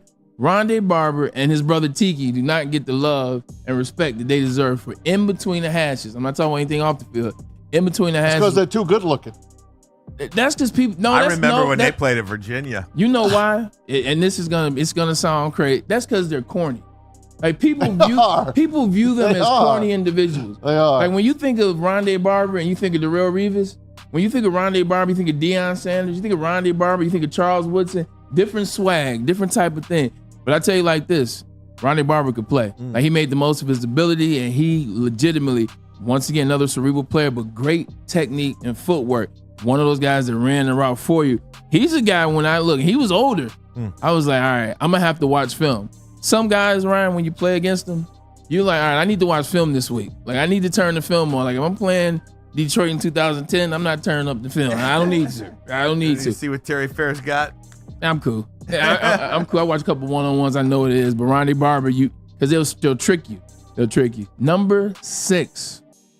Right now, he was These are all Hall of Famers. I mean, I know. Yeah, what an era, huh? What an era. Played against him twice. Played against him in with the Eagles on Monday Night Football in 2008, and then also played when he played for the Denver Broncos out there in Mile High, which is no longer. But he was one of those ones that was scary because reckless abandonment, kind of like Ryan Clark when he played, but at the same time knew the game, was smart, could get those guys going. Motivate like Ray Lewis, like they're cut from the same cloth. Come on, Ray. Motivate the defense, motivate big Hugh Douglas. But he's a knife, man. He'll run at you, doesn't care, throw his body in there. He was scary, Ryan. He's a guy, like I looked at this, I was like, hey, look, no slants this week. no in-breaking routes this week. Brian Dawkins was legit, should be in the Hall of Fame. And you know what, before we get That's to the top 5 right there. You know what makes these guys even worse is you don't have a quarterback that's going to protect you. Nope. You know, like if you have one of those Hall of Fame guys, one of those upper echelon guys, not even a Hall of Famer, they're going to throw it to protect you. And you never not Charlie Fry. Right. You never had not even Mark Sanchez. Not Derek Anderson. No, nobody. We like these guys. Trent Dilfer, Mark Sanchez. Right. We like these guys, right? Yeah. But they weren't going to protect you. No. Not because they didn't want to. They didn't know how. They didn't know how. Oh, shoot, right? I almost fell off the Absolutely. So. All right, so that's the top. That's not a bad 5, man. Oh my God, pretty darn good. When you look at that list, who stands out in the back half? I don't think you like him as much as me. I was a Richard Sherman fan. Okay. I loved Richard Sherman. I liked his game, but I liked that Seahawk team. If I didn't like them, I would have probably hated him and probably not want him on that list. I have to like him, man, because he's on this list. Like, I played against some dogs, like, I actually forget. Yeah, it's some guys on this that were not on this list. They could have been on this list easy, but when you start to look at it, these guys were dogs. These guys were somebody that I prepared for each time I went out to play. Even Sherman. You got to prepare for Richard Sherman, though. This is gonna be a long day out there for you. So I'm glad you're tricky with who you like and don't like. I would have never pegged you for a Steph Curry guy. Meanwhile, Steph Curry's your favorite player of all time. So tricky. Maz, you sneaky little guy. Very sneaky. How come you don't think I would like Steph? Well, Maz, you glorify the glory days as you should, but a lot of your favorite players and moments are like moments from like 95 and backwards. Oh yeah. So I wouldn't think. Here's this newest of the new age. And also, a lot of people a lot of people say, "What did Steph Curry do? He ruined basketball because now everybody's shooting." Like, there were 99 he shots meant basketball. Hey, you know who my favorite player was prior to him? Forever. Kareem Abdul-Jabbar. Since I was a kid. Walt Frazier. Oh, that's right, Walt Frazier. Walt Frazier. That was my guy. Oh, this is true. He's still around. I know. I have a ball signed by him at home. I thought you said he proud had of a it. ball spot in his head. No, and you know what? He still does the Knick games. He still does the Knick games. Still smooth. He's the master poet. Him and Mike Breen, great team. Forget about it. Forget about it. All right, here we go. Clyde. That is the first. I wish I had my 5. Clyde sneakers still. Now it gets interesting, time. Here we go. Ryan Ermanni. Number 5. Champ Bailey. Champ Bailey has just a defensive back. Okay. Like, if I'm just talking about You the mean Boss defensive back Bailey? position, no, that's his younger brother. Yeah, I the know. Lions got the draft. I know that. Lions, baby. Oh, the Lions. Champ was the hardest DB that I played against. Yeah? Like, Champ was the toughest DB in terms of him, one-on-one, the skill, pause. Like, he knew every route I was going to run. He was deceptively physical at the line of scrimmage. He's 4.3 speed coming out of Georgia. He was a 4.3 guy, return punts the year after. He should have won the Heisman, but anyway. Champ was nice, man. Champ was nice, and he played on some great defenses. So it wasn't just him. It was a whole squad. I hated playing Denver. I hated going out there. You exhaust so much energy in warm-ups. By the time the game starts, you're tired. He's already got the one-up on you. I feel like it's kind of cheating, but Champ was cold, man. Champ's famous play, man, I know you'll know. Is it the Patriot game where he gets the pick 6? And so I don't remember that one. I don't remember that. I don't remember that. Playoff game. They actually lost. It's playoff game. It's in Denver. I think it's the second round. And Champ gets a pick and takes it all the way back. Nobody looks like they're gonna get him. And the type Ben Watson. This one he was playing with the Patriots. Ran all the way from the backside. Got him, tackled him in like the 2, and I think they missed the field goal. Or they fumbled the next play and got the ball back. But yeah, Ben Watson. that's the play you remember him about. Here's a Champ Bailey story. We're playing them Thursday night football. It's Sunday. It's Thursday night football. It's a late game, or it's late into the game. Champ looks at me at the line of scrimmage. I come out the huddle, and I used to try to trick defensive backs. When you lead a huddle, if you come out fast, Maz, they know you're gonna get the ball because you're excited. They're like, all right, I need to get serious. He's coming out. He's serious. All right. But if you come out like slow jogging, it's probably a run play. You're not that enthused. Take your chin strap off. 100%. You take one off, and then you set them up. So I'm implementing this theory. This is 2006, my second year in the league. I come out the huddle, slow jogging and slow playing it. I'm like acting like I really don't want to be in this play. I acting like it's not for me. Don't you know, Champ looked at me and was like, I know they about to run that backside go route. He said, you're going to run the go. Kellen's going to run the inside seam. Great. He was like, and then they're going to flare Reuben Jones out the backfield. Oh, my God. That's film. I love that. He put me in a space, you play stuff off. He put me in a space where I couldn't even play it off. I was like, what? You know what you should have did? I was like, now you know the route. Now you got to stop it. Here's what you should have done. He stopped it. Because I know you're still going to throw me the ball. You still got to execute. You still got to execute. Right? So they threw the ball. It was a bad pass. No, I'm joking. It was a good pass. He broke it up. I'm sure it was a bad pass. We'll stick with that, man. Yeah, we'll stick with the bad pass. Shout out to Champ, man. Great dude, too. Number 4. Number 4. Four. Now, like I said, Hall of Famer. DBs and secondary members all the same in this particular race. Troy was a dog, man. Troy was a dog. A lot of people want him to be 1. The big thing about 1, Troy took a lot of chances because of that defense. They allowed him to take a lot of chances. Troy had a lot of misses. Troy had a lot of missed tackles, a lot of those jumping over the piles. He missed a lot. But man, when he was right, it was sexy. That one-hand interception to this day, the one where he barely gets the ball in his hands and gets up and picks it up, one of the best players I've ever seen. But when you played against him, every game, Ryan, he just did 3 things. Not 1, not 2. He did 3 things that you watch on film like, do you see how he got to this play? It was my 3rd year in the league. Sunday night game.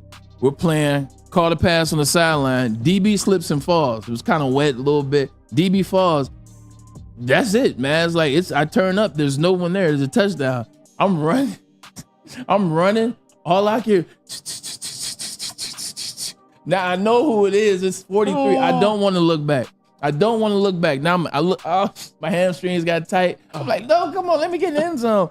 Troy called me, but he just made plays, whether it was in the run game, whether it was in the passing game. Like you hear that guy behind you. Hell yeah, because he's a hard runner. Yeah, like he's a violent runner. How he runs, like you can hear his patterns, and he's fast. He closed in on me, and man, I got walked. First time ever, but that's cool. Yeah, it's Troy, so I'm okay with it. Troy Polamalu, but he's definitely skilled. USC Trojan and now the top 3. You knew he was around here somewhere. He's on the backboard. Former teammate of mine in New York, had some great memories, 2 AFC championship appearances. He ended up winning the Super Bowl with the New England Patriots. Got his own island. And he does have his own island, and it's not Epstein Island, it is Revis Island. He was cold. Like the year that Charles Woodson won Defensive Player of the Year, Revis' stats, I mean, they were neck and neck. Revis had 8 interceptions. He had 4 forced fumbles, 4 fumble recoveries. He had 3 touchdowns. Like, it's one thing to read a stat line, Ryan, about a Hall of Fame season or a very special season. It's another thing when you watch it. Like, I watched it. This was my 2nd year, and the guys that he locked up, Andre Johnson, Terrell Owens, Chad Johnson, the list goes on. Everybody that was a number 1 that year, they didn't want any parts. He's like, oh, shoot, I got to go against Revis. But he's a dog. Like, that's how he worked in practice. Like, if you beat him on something, hey, he was the only guy that could stop practice. Hey, Rex, hold on. Hey, run that same play again. I was like, first time he did it, I was getting traded from the Browns. I'm like, what do you mean running that play again? You got cooked. They rolled it back and ran that play again. That's the kind of power he had, but well-deserved. And he is in the Hall of Fame. Well-deserved. Number 2. Two is the best DB of all time. It's my guy. It's Charles Woodson. You know what it is. Like he says, you know the school. University of Michigan Heisman Trophy winning, national champion as well. 2. Super Bowl winner with the Green Bay Packers. Also defensive MVP. Also one of the most interceptions in NFL history. But you know all about this guy. I mean, he's the greatest defensive back of all time. He is one of the most versatile defensive backs, but one of the most versatile football players.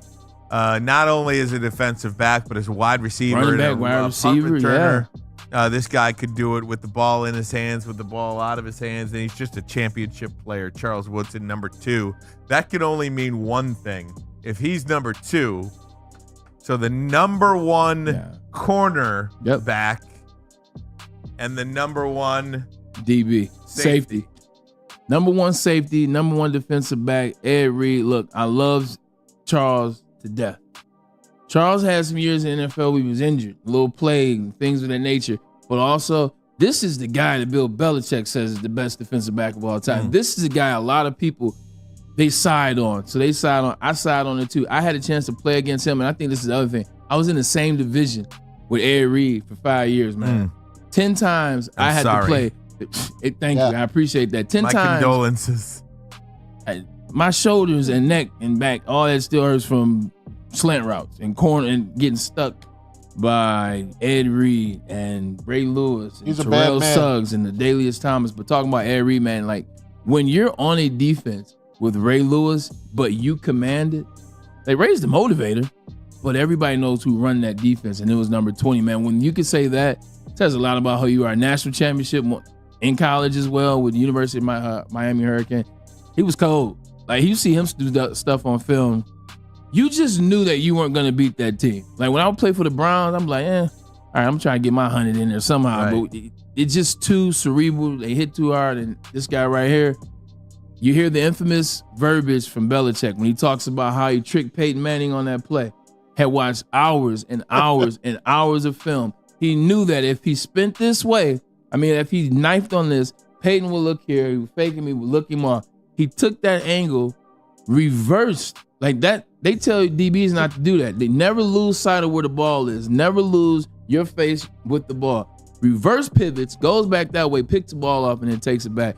Like, it's one of those things when Belichick's just getting goosebumps talking about it, it should let you know that this play isn't something that a natural person can do. That's incredible. Every number one on this list. Braylon Edwards, great stuff. And for all the people mentioning, Ronnie Lott or Deion Sanders in the chat, those were before Braylon's times. These were guys he played against. Yeah.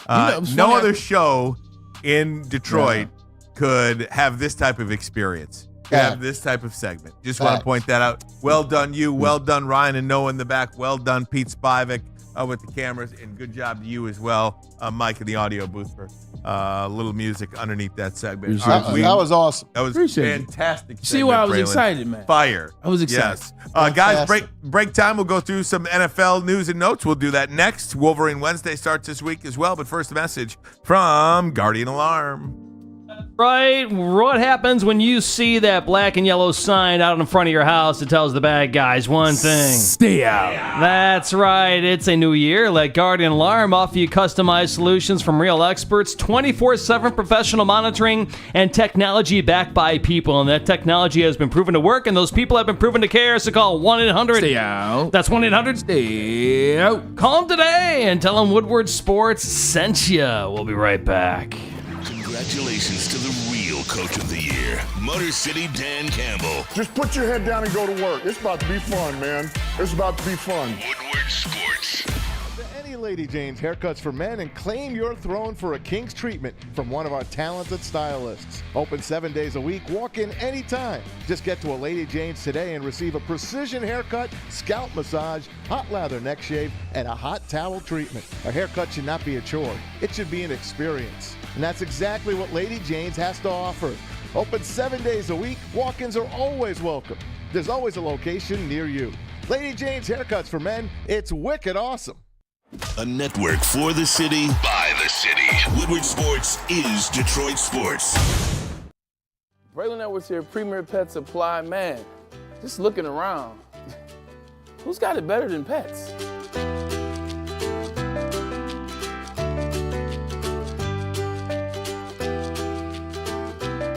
Come on, a baby stroller for Coda.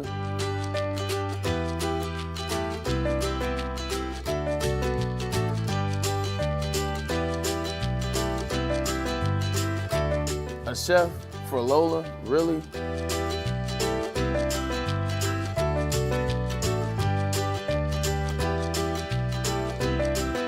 You don't have to tell me who the real boss here is. Who's got it better than pets? Nobody, especially here at Premier Pet Supply. For over 30 years and more than 13 locations, Premier Pet Supply has everything that your pet can dream of, and guess what? It's all under one roof. Premier Pet Supply, family owned, operated, and proud to call Metro Detroit home. Check out premierpetsupply.com or scan the QR code today. Who's got it better than pets? Nobody! The most talked about Detroit media by other Detroit media. And we love it. It's the Woodward Sports Network. Stop searching for a vehicle and start finding one. Les Stanford Chevrolet Cadillac makes it easy. We harness the power of multiple dealerships and own the biggest selection of GM brands in the area to get you the car you need. With the Les Stanford Group, you'll have access to 4 different dealerships, providing you with more makes, more models, and more choices. We're connected to more than 1,000 vehicles. And with so many high-quality CPO vehicles available, you'll find new car quality at pre-owned prices. You can start and end your search at lesstanford.com today. A ton of fun, a ton of sports, and a ton of man meat. Welcome to the Woodward Heavyweights, live daily 5 to 7 p.m. on Woodward Sports. All right, welcome back. Ryan Ermanni, Braylon Edwards, Tom Masway, Bray. Got some numbers for you. Remember we were talking about how the money is slated when you make All-Pro, or excuse me, not All-Pro, thinking about the NFL, All-NBA, whether it's whatever team, you can make 1 through 3. Well, Luka Doncic, because we assume, he's going to make 1. His max is going to be 5 years, $346 million. And then Anthony Ant-Man Edwards, his deal, if he makes one of the All-NBA teams, will be 5 years, $246 million. If not, 5 years, $205 million extension.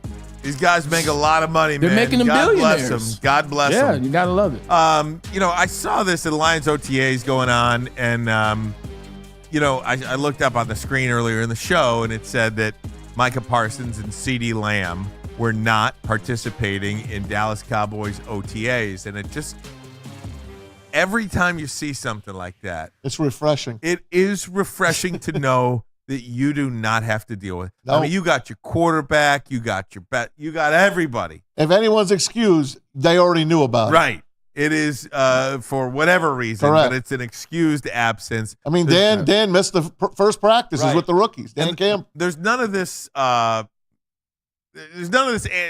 Like weirdness or whatever-ness happening with this football team. No one's holding out. I've been on both sides of this. I've been on teams where I have not shown up for OTAs or a portion of OTAs, and I've been on teams where I showed up for the entirety of OTAs. You know what the difference is? Losing programs, losing franchise, and losing teams, that's when people just don't show up. Some people show up. Some people come one day. They won't come the next day. This is what I learned when I was in Cleveland. Like, when you're a rookie, so the rookie offseason, now your first season's done, you're learning from the veterans. How do I conduct myself? What's going on? When half the guys that are supposed to be there are not there, and I was rehabbing, but I'm there, I'm learning the culture. This is a losing culture. When I was winning, when I was coming to OTAs, I was with the Jets. I was with the Seahawks. Everybody's there. Everybody's dialed in. Even if guys aren't participating, right. And this is where I think the difference happens. Even if guys aren't participating, guys are there, watching film, getting some treatment, just on the field, giving some guidance, giving some tools. They may not be practicing, but guys are there, or they may not be lifting weights. Guys are around all the time. When you're winning, that's how it is. Good franchises, good programs, good cultures. Maz, no drama, just team goals, no personal agendas, just all about the team. That tells you everything. That tells you how close they really are to becoming a team like the San Francisco 49ers. They're every year. Yep. It's every year. Right there. They're going to be in the Super Bowl hunt for a long time. Yep. It's also no jealousy. Like, I think a lot of these teams, I've been on teams, man, where guy gets paid, other guys at the position or other guys on the team on the same side of the ball, like, he didn't deserve that. That guy shouldn't have got that. Why did we get this guy? These are guys that they were on the team with already. Like, that envy and that hate when you're in bad. Like, now, Amon-Ra St. Brown got the most guaranteed money of any wide receiver ever. You think anybody on that team is like, man, he shouldn't have did that. He shouldn't have got that. They threw a party for him. Jared Goff just got $53 million. You talk a year. Fans are saying he shouldn't have got paid that mass. Meanwhile, our guys on the team, no, they're happy for him. That's their quarterback, in the words of TL. My quarterback. No doubt, man. As we go around the NFL now, Tom Mazaway, I have got to lead with Greg Olsen. This, my friend, is my guy.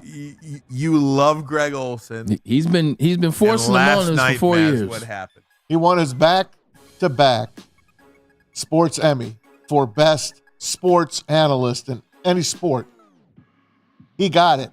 Who's he up against, Maz? Can you tell us? Do you know? I'll let you see for yourself. Well, this is just the winners. This is just the winners, but I have the video. Oh, okay. There you go. Nominees and Outstanding Personality Event Analyst are Troy Aikman, ESPN, ABC. Chris Collinsworth, NBC, Peacock. Greg Olsen, Fox. Bill Raftery, CBS, TNT, Fox. John Smoltz, Fox, FS1. Tom Verducci, Fox, FS1, MLB Network. Let's see. The Emmy goes to Greg Olsen. Oh, let's go, baby. Now, how much is that to make up for the fact that they demoted him? That's what Ryan said. That's exactly what I said. I agree. Braylon, that is the quintessential Tom Osborne. No, it's not. 1997 championship vote. No, he won last year too. He defended his title. And so that takes it away from you guys. Takes it away. I was joking a little bit, man. I like him too. now. I actually think he's damn sure very don't like good. Troy I actually Aikman. think he's very good. But just like the Detroit Lions, Yeah. he knew the deal. Yeah. He knew he was a placeholder for Tom Brady. It still don't make it right. So it does. They never led him on. Tom Brady should have been brought in, but you're going on the number 2 team until you cut your teeth. Then why bring him in? Then why bring him in? Excuse me. Just like Greg Olsen had to cut his teeth on the number 2 team. He did. He did not. Yes, he did. He was on 3 different teams. He was. Look, don't go broadcasting with me. You don't pay somebody $375 million And put him on to the B cut their team. teeth. I'm just telling you. They were honest with him. I think it's bull. Anyway, nonetheless. Very good. I think you're bull. That's fine. I think I don't want to get in the middle of you guys' arguments. I side with both of you guys, but I got you, Ryan. But at the kiss same Tom Brady's time, ass. Get the hell if out you of know a thing is in play, like if they told him that last year, Maz, and then he said, you know what the hell with you guys? If I'm holding Tom Brady's place, then I'm gonna just leave now. Why even get another year and get more comfortable, get more into the system, and then get the rug snatched from under me? But he knew. But you decided to stay.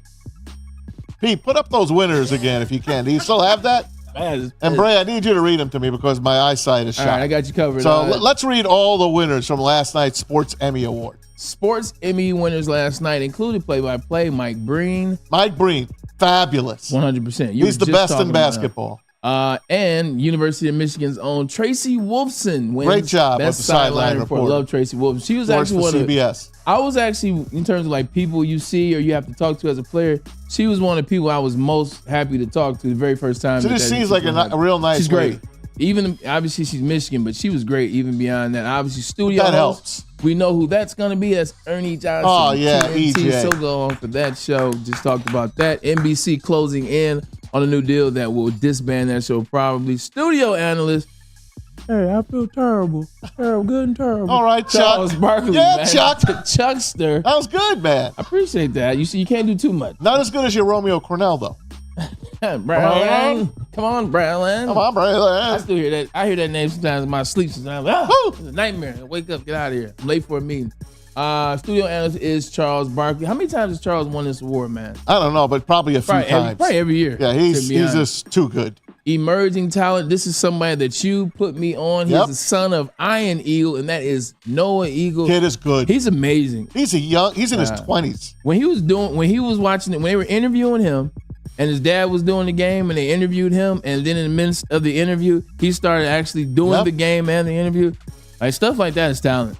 Like See, Joel, that's what we're telling you. He's in his 20s. You're in your 20s. Yeah, he's a talented. You got that chance too, man. He's a talented brother. Both of you guys are talented. Spanish personality. That would be one Andres Cantor. Oh, he's terrific. He's smooth. Oh yeah. Is this guy? I'm pretty sure he's the guy that says go, go, go, go, go. Who's the guy? He's a sideline reporter. The guy that always talks to Odell Beckham. Remember he went viral the very first time. I forgot his name, but I know who you mean. He's speaking Spanish to Odell. Odell was like, what? That's good. He's like, oh, okay, yeah, my bad. And then Lifetime Achievement Award goes to one that JB. You and Ryan do not like, and that would be James Brown. Well, I think he's past his time. That's all. Okay. He's George. And I'm an old guy. I love the old guy. This is true. But this, I don't know. James Brown, I just don't love that show. Yeah. That CBS NFL show to me is not good. James Brown's always been great to me. I remember when I did the broadcast boot camp. Now, this is a chance for NFL players, current and former, to come out to Philadelphia, where home of NFL Films, man. So it's in Philly, the home of NFL Films. Philadelphia, isn't it? 100%. Yeah. And you do the broadcast boot camp, so they walk you through the various parts of being in media, whether it's color, whether it's play-by-play, whether it's radio, and you get a chance over a 2-3 day period to kind of dive into it and see what you fit best. That's pretty cool. James Brown gave some great advice. He was able to talk to everybody, man. You remember who else was there? I do. DJ Williams, linebacker from the Broncos and the Bears out of the University of Miami. Greg Olsen, I think, was. I want to say Greg might have been there. He might have been. No, not Greg. I'm tripping. Brian Carpenter, linebacker out of Ohio State, played for Dallas. Dwayne Starks was there, played for the Baltimore Ravens. I think you beat them all out. Oh, you know who was there? Who has a show now? Who a lot of people find annoying? I'll let you guys decide for that. Emmanuel Adshaw. Yeah.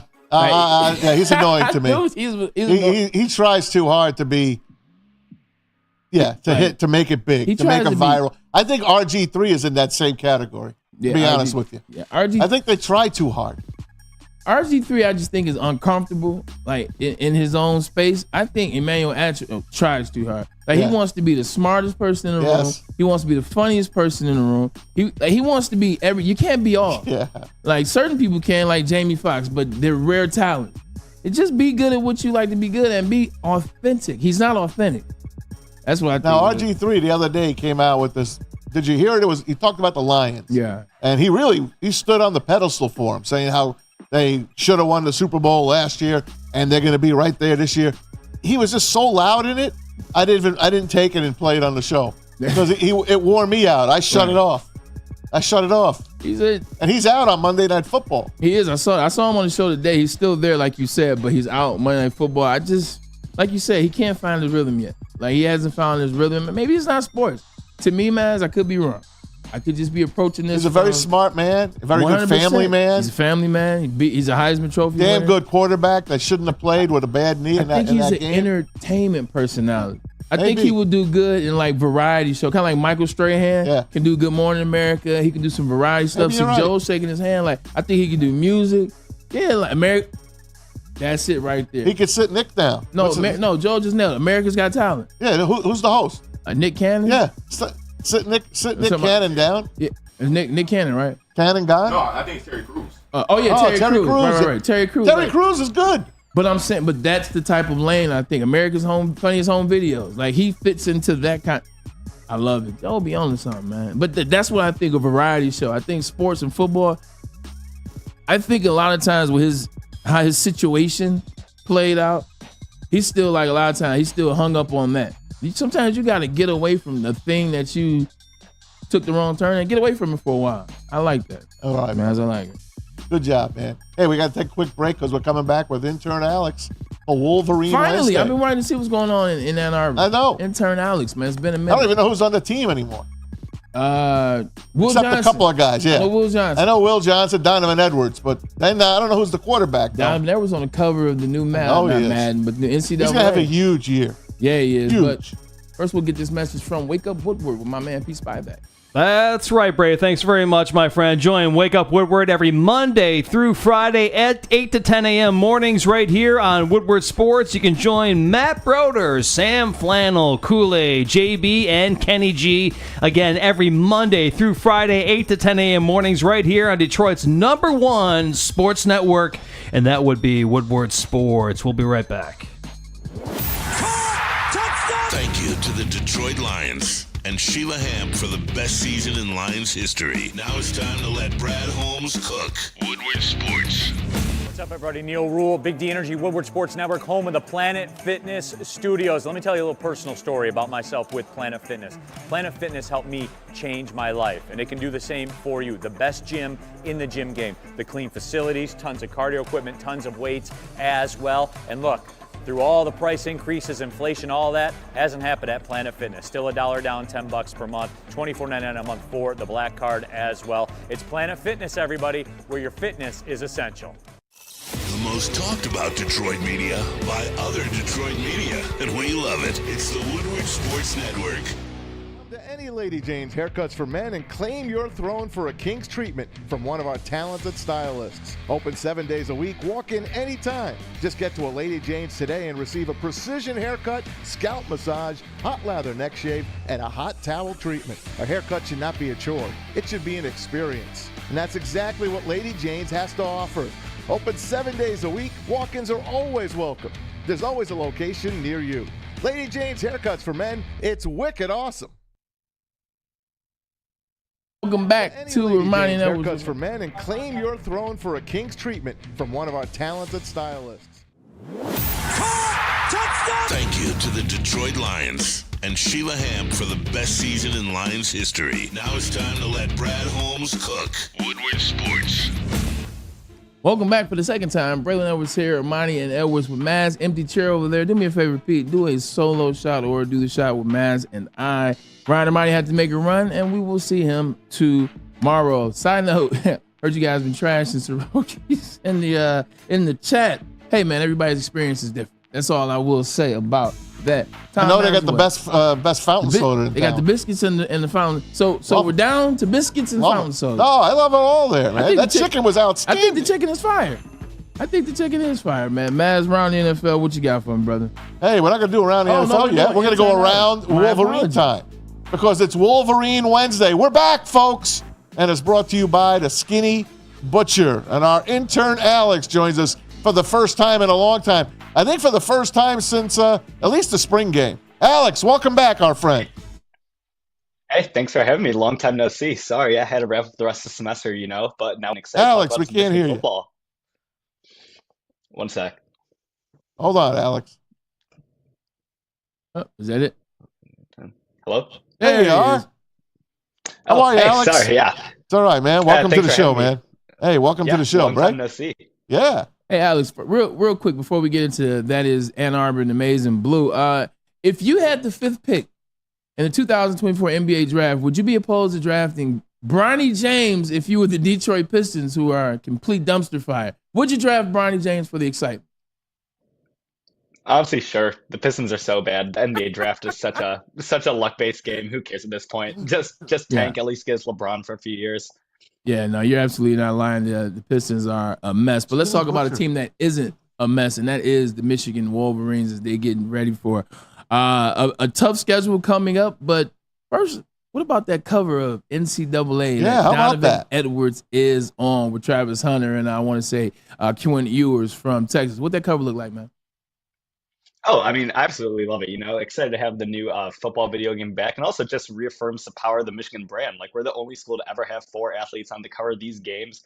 We had the last cover athlete over a decade ago with Denard Robinson. Now we're going to have one of the first ones back, Donovan Edwards. So it just kind of reaffirms that, Michigan is and always will be the premier brand in college football. That is an interesting name around Ann Arbor right now. I wish him well. I wish him the best. All right, here we are. Spring game over. Jim Harbaugh settled to the NFL. Sharon Moore settled into his role. I had a chance to see Jim Rohn. Had a chance to see Sharon Moore at the Chad Tough Gala. Had some conversation with him. He's very excited about this upcoming season to do things his way. Well, what exactly is his way when you look at this roster? A lot of guys have gone into the NFL. 18 guys were at the combine. 13 guys got drafted. They lost a lot of talent. What should we be most excited about as spring game is over and they enter into summer training? I mean, the most exciting thing to look forward to next season is, I think, once again, Michigan's going to have the best defense in college football. We're returning to the best defensive tackles in college football in both Mason Graham and Kenneth Grant. And those are really the biggest difference makers on the college defensive line, especially in the Big Ten where you're trying to stop the run. And then I firmly believe we're going to have one of the best linebacking cores, again, with Hausman and Barham, who we just got as a transfer from Maryland, who had an absolute great game against Michigan.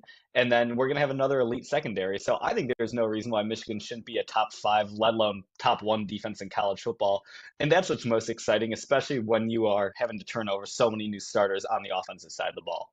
Well, that was the funny thing to talk about. Let's talk about the thing that's most glaring, and that is the offense. No more J.J. McCarthy, no more Blake Corum, no more Roman Wilson. A lot of guys did. I mean, those are some studs that I just named. Who's going to be the quarterback? And whoever the quarterback is, who's he throwing to? Who I'm excited about? We know Donovan Edwards and we know Nick Singleton, but who are they throwing to and who's one throwing the ball?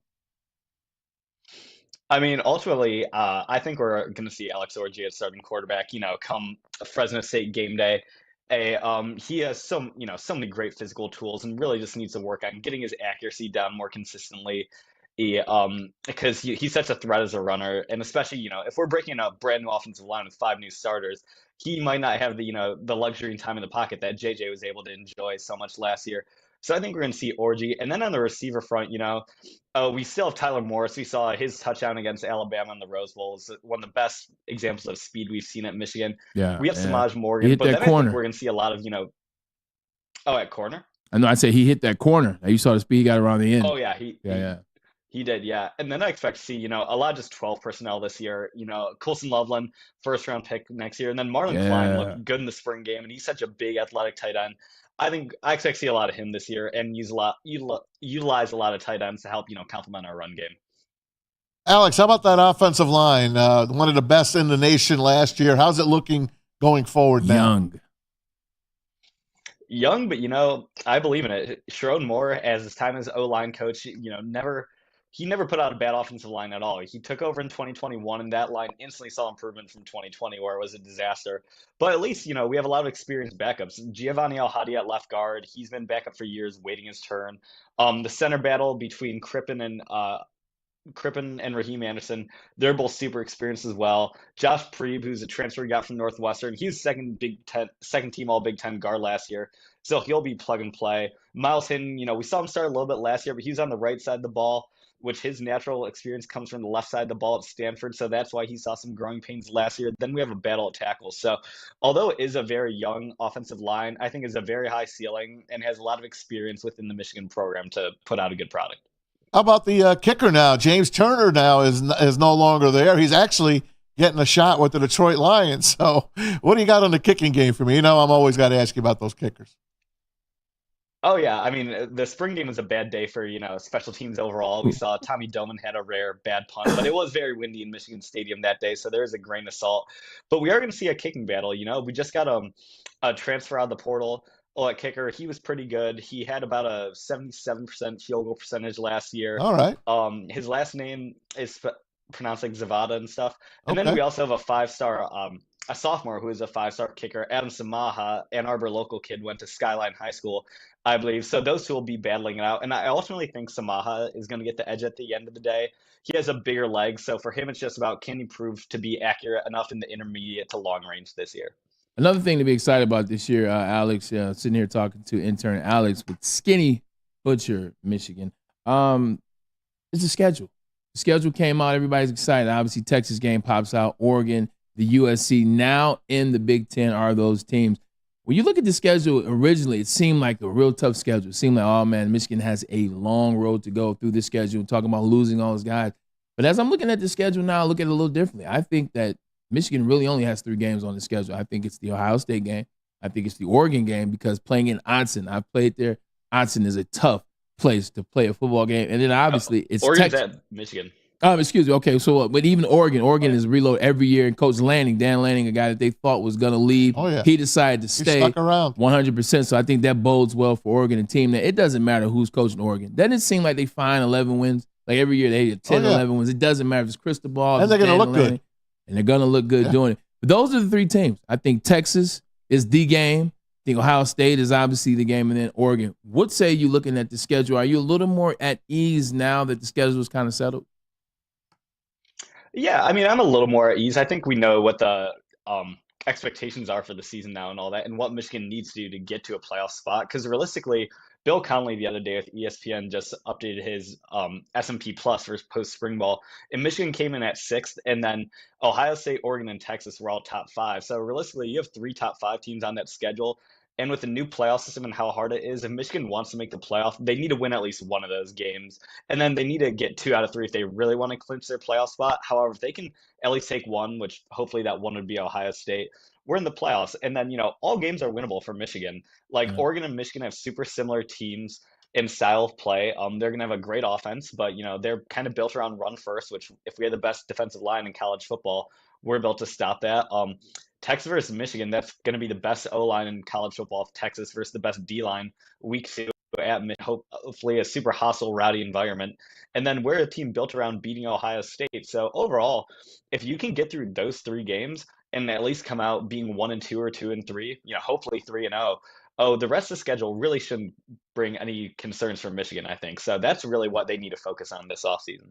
Man, the funny thing about something he said, I heard, the only thing I really pay attention to, all they have to do is win one of those games. When has it ever been like that? I know. I remember when you lose a game, it's over. Now all you have to do, it's playoffs, baby. We get one of these 3, we'll get in.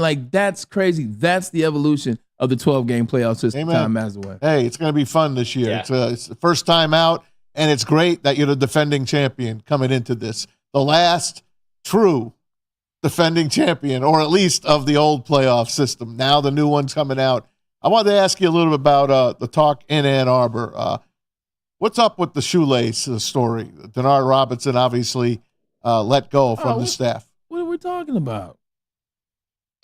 Yeah, Denard Robinson unfortunately let go from the staff. Got an arrest a few weeks ago for a DWI. So, he was on an on-campus recruiting role, but sadly no longer with the program. So, hope everything goes well for Denard and his future endeavors. That's all I got. Man. Unfortunate situation. We knew he got a DUI and he got fired. I'll just ask him about how it went on campus. That's okay. Yeah, it's all good. He got a DUI. Alex, it's great talking to you again, man. Oh, yeah. Great talking to you guys. Always a pleasure, big guy. Hey, what's going on? It's springtime in Ann Arbor. It's spring term. What's going on campus? It's the same thing you always say. Nothing. Oh, I mean, I'm at home right now. I've come back. Convention smart. was about a week ago, and yeah, help move out of my house, and now back home for the summer. So what's up? Will we be seeing you in Woodward Sports? Will we see you up here from time to time, or no? You got bigger and better things going on, sir. Oh yeah, I'll be around for sure. So, all right, cool. All right, man. Drop by the studio anytime, man. Look forward to seeing you, sir. Will do. See you guys. All right, Alex. Talk to you next Wednesday. All right. There you go. All right. Wolverine Wednesdays with Intern Alex. Thank you, of course, to the Skinny Butcher, as always, here on Woodward Sports. Always coming on, y'all. He's always a good kid, man. Oh, he's a great kid. He's living the life, man. Great kid, man. Hey, back to the NFL for you here a little bit. Guess where the next draft? Well, the next draft is going to be in Green Bay. But 2026's draft was given out today, and it's going to the Pittsburgh Steelers. So Detroit had it this year. Green Bay will get it next year, and then it's going to be in Pittsburgh, and it's going to be really good in Pittsburgh. And I think they might challenge our record in Pittsburgh. I don't want to say this and sound like a guy that's disrespecting the city, but it's Pittsburgh. You're talking about a city that has they got 5 Super Bowls. 5 Super Bowls. They're off the water like we are. Everywhere you walk, there's a Steelers store. 100%. Steelers stores. They got the waterways. They got the bridgeways. But their waterways and bridgeways are still a part of Pittsburgh. Ours connect you to Canada. So they'll be able to utilize theirs more. Our city's bigger. Detroit's a bigger city than Pittsburgh, but you might you might be on. They are rabid fans there, man. And also, it's another spot that, like Detroit, connected to all those other cities. They got Philadelphia's close, New York is close, Detroit's close, Cleveland's close. My nieces go to the University of Pittsburgh. They wrote me yesterday, hey, Uncle Tommy, we got the draft in 2 years. You got to come and see us. That might be fun. Hell yeah, I love Pittsburgh. I love going there. I thought it was a great place to go, and I love the fans there, man. They very welcoming, and the old Heinz Field, now called Acrisure Stadium, I guess. That was a great one to go to as well. With Green Bay, how do you have it in Green Bay? Green Bay's not a big enough place to have it. I think they're having it at Lambeau in the parking lots, and that whole town is going to be there. I think it's going to be really cool. Where are people going to stay, man? Like, Maz, I played as a player. There's only 2 hotels. There's a casino, and that's where the Green Bay Packers stay, and then there's a small hotel downtown by the Shula Steakhouse. That's where the visiting teams stay. Where are these people going to stay? I don't know. Maybe they built some more places. The NFL wouldn't give it to them unless they knew they could house it. Green Bay is one of those originals, though. I don't think they're going to get 775,000 people, though. Not even close. And 600,000 that Nashville had. I do not think they'll touch that, but I think it's going to be a lot of fun, and I hope the weather's good for them. To the tune of 350 or so? Oh, yeah. 350 or so. 350 or so. Maz, tonight, Western Conference Finals. Yes, sir. You have Dallas, or do you have the Minnesota Timberwolves? I was wrong yesterday. I took the Celtics in game 1. I took the home team. You took the spread. I took the home team, laying the 10 points. Didn't happen. I told you. Ryan likes the Mavericks tonight. He likes Kyrie. I like the Timberwolves. I don't think the Timberwolves are going to take a back seat to any team going forward. I love them at home to hold serve and cover that 4.5-point spread. With the old and with the new. I like Timberwolves as well. I think Anthony Edwards, he's got to ride the momentum of beating Jokic, the reigning, defending MVP of the NBA. Who you like, Joe? Who you got? I'll take. Where's that? It's in Minnesota. Yeah, I'm taking Mavericks. You taking them? Oh, you taking an upset? Yeah, I'm taking Mavericks. A road upset. What you call it? When they was playing Thunder, I said the experience of Luka and Kyrie was gonna come through. Kind of did. I think it's gonna carry them through this series too. But the talent and the depth of the Timberwolves is they really don't have too much more depth than the Mavericks, in my opinion. I think the unsung part for the Minnesota Timberwolves is Mike Conley Jr. Obviously, he's not a star on the team. He's a guy that's been doing this for 15 years in the NBA at a high level. We know it's You heard the Joker the other day. He said he's the most underrated he's player. the guy. Yeah. They got 2 superstars. They got 2 great defensive players, and they got Conley. What more do you need? I agree. And they got a coach that's coaching him up. He's going against Jason Kidd. We'll see how it rolls out. I think it's going to be fun. NHL tonight, game number 1. Rangers at home against the Florida Panthers at Madison Square Garden. The Rangers, I'm telling you guys, they're an underdog at home for the first time all playoffs. So Vegas kind of knows. Normally, I would tell you, throw all your money on the Rangers. They're not going to lose at home. They've had a week off, though. Panthers, very hungry. Lost the last couple of years. Lost last year in the finals. They get a shot this time. It's going to be a fun game tonight, the Blue Shirts and the Panthers. Yeah, I'm with you on that, Maz. Like, you and I have talked about it. The Panthers have been right there for the last 5 years or so. You know what I'm saying? So I think this could be the year they finally strike, man. Pun intended. And the Tigers have been no hit through 5.5. Now they got 1 hit. So one hit through 6 full innings. They're in the 7th. And what's the score? They're down 3-0 right now. The Royals are beating them. Cole Reagans has pitched a great game. Tarek Skubal didn't have his best stuff, but he pitched a good game. Gave up 1 solo home run, a couple of little bloop hits. The Royals are just playing good baseball right now. 31 wins for the first time in a long time for them at this time of the year. Tigers are scuffling. They get to come home tomorrow, start a 4-game series with the Toronto Blue Jays for Memorial Day weekend. Yeah, that's very interesting. And it's the same old story for the Detroit Tigers. 4-0 Pitching, now. Amazing. Hitting, nowhere They just can't. They can't. I bet you they're leading the league or right up there in shutouts or 1 run. Scoring 1 run. Can't get a win.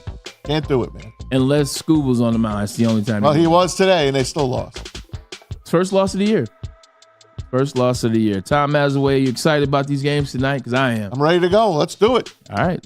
We appreciate you guys for tuning in. Watch the games tonight. We'll talk about them tomorrow and recap. Ermanni Edwards with Maz. Great job by you, Silent Mike, as well as Pete Spivak. Teaching intern James in there. Rocking and rolling. I see you in there partying, big guy. You giving up the seat, Pete? Hey, feel pretty good. Look at this guy right here, man. Well, we appreciate you guys for tuning in. I vote for James. You vote for James. Don't get in trouble over here, man. We'll see you guys tomorrow. Keep tuning in. Woodward Sports Network. Ermanni Edwards with Maz.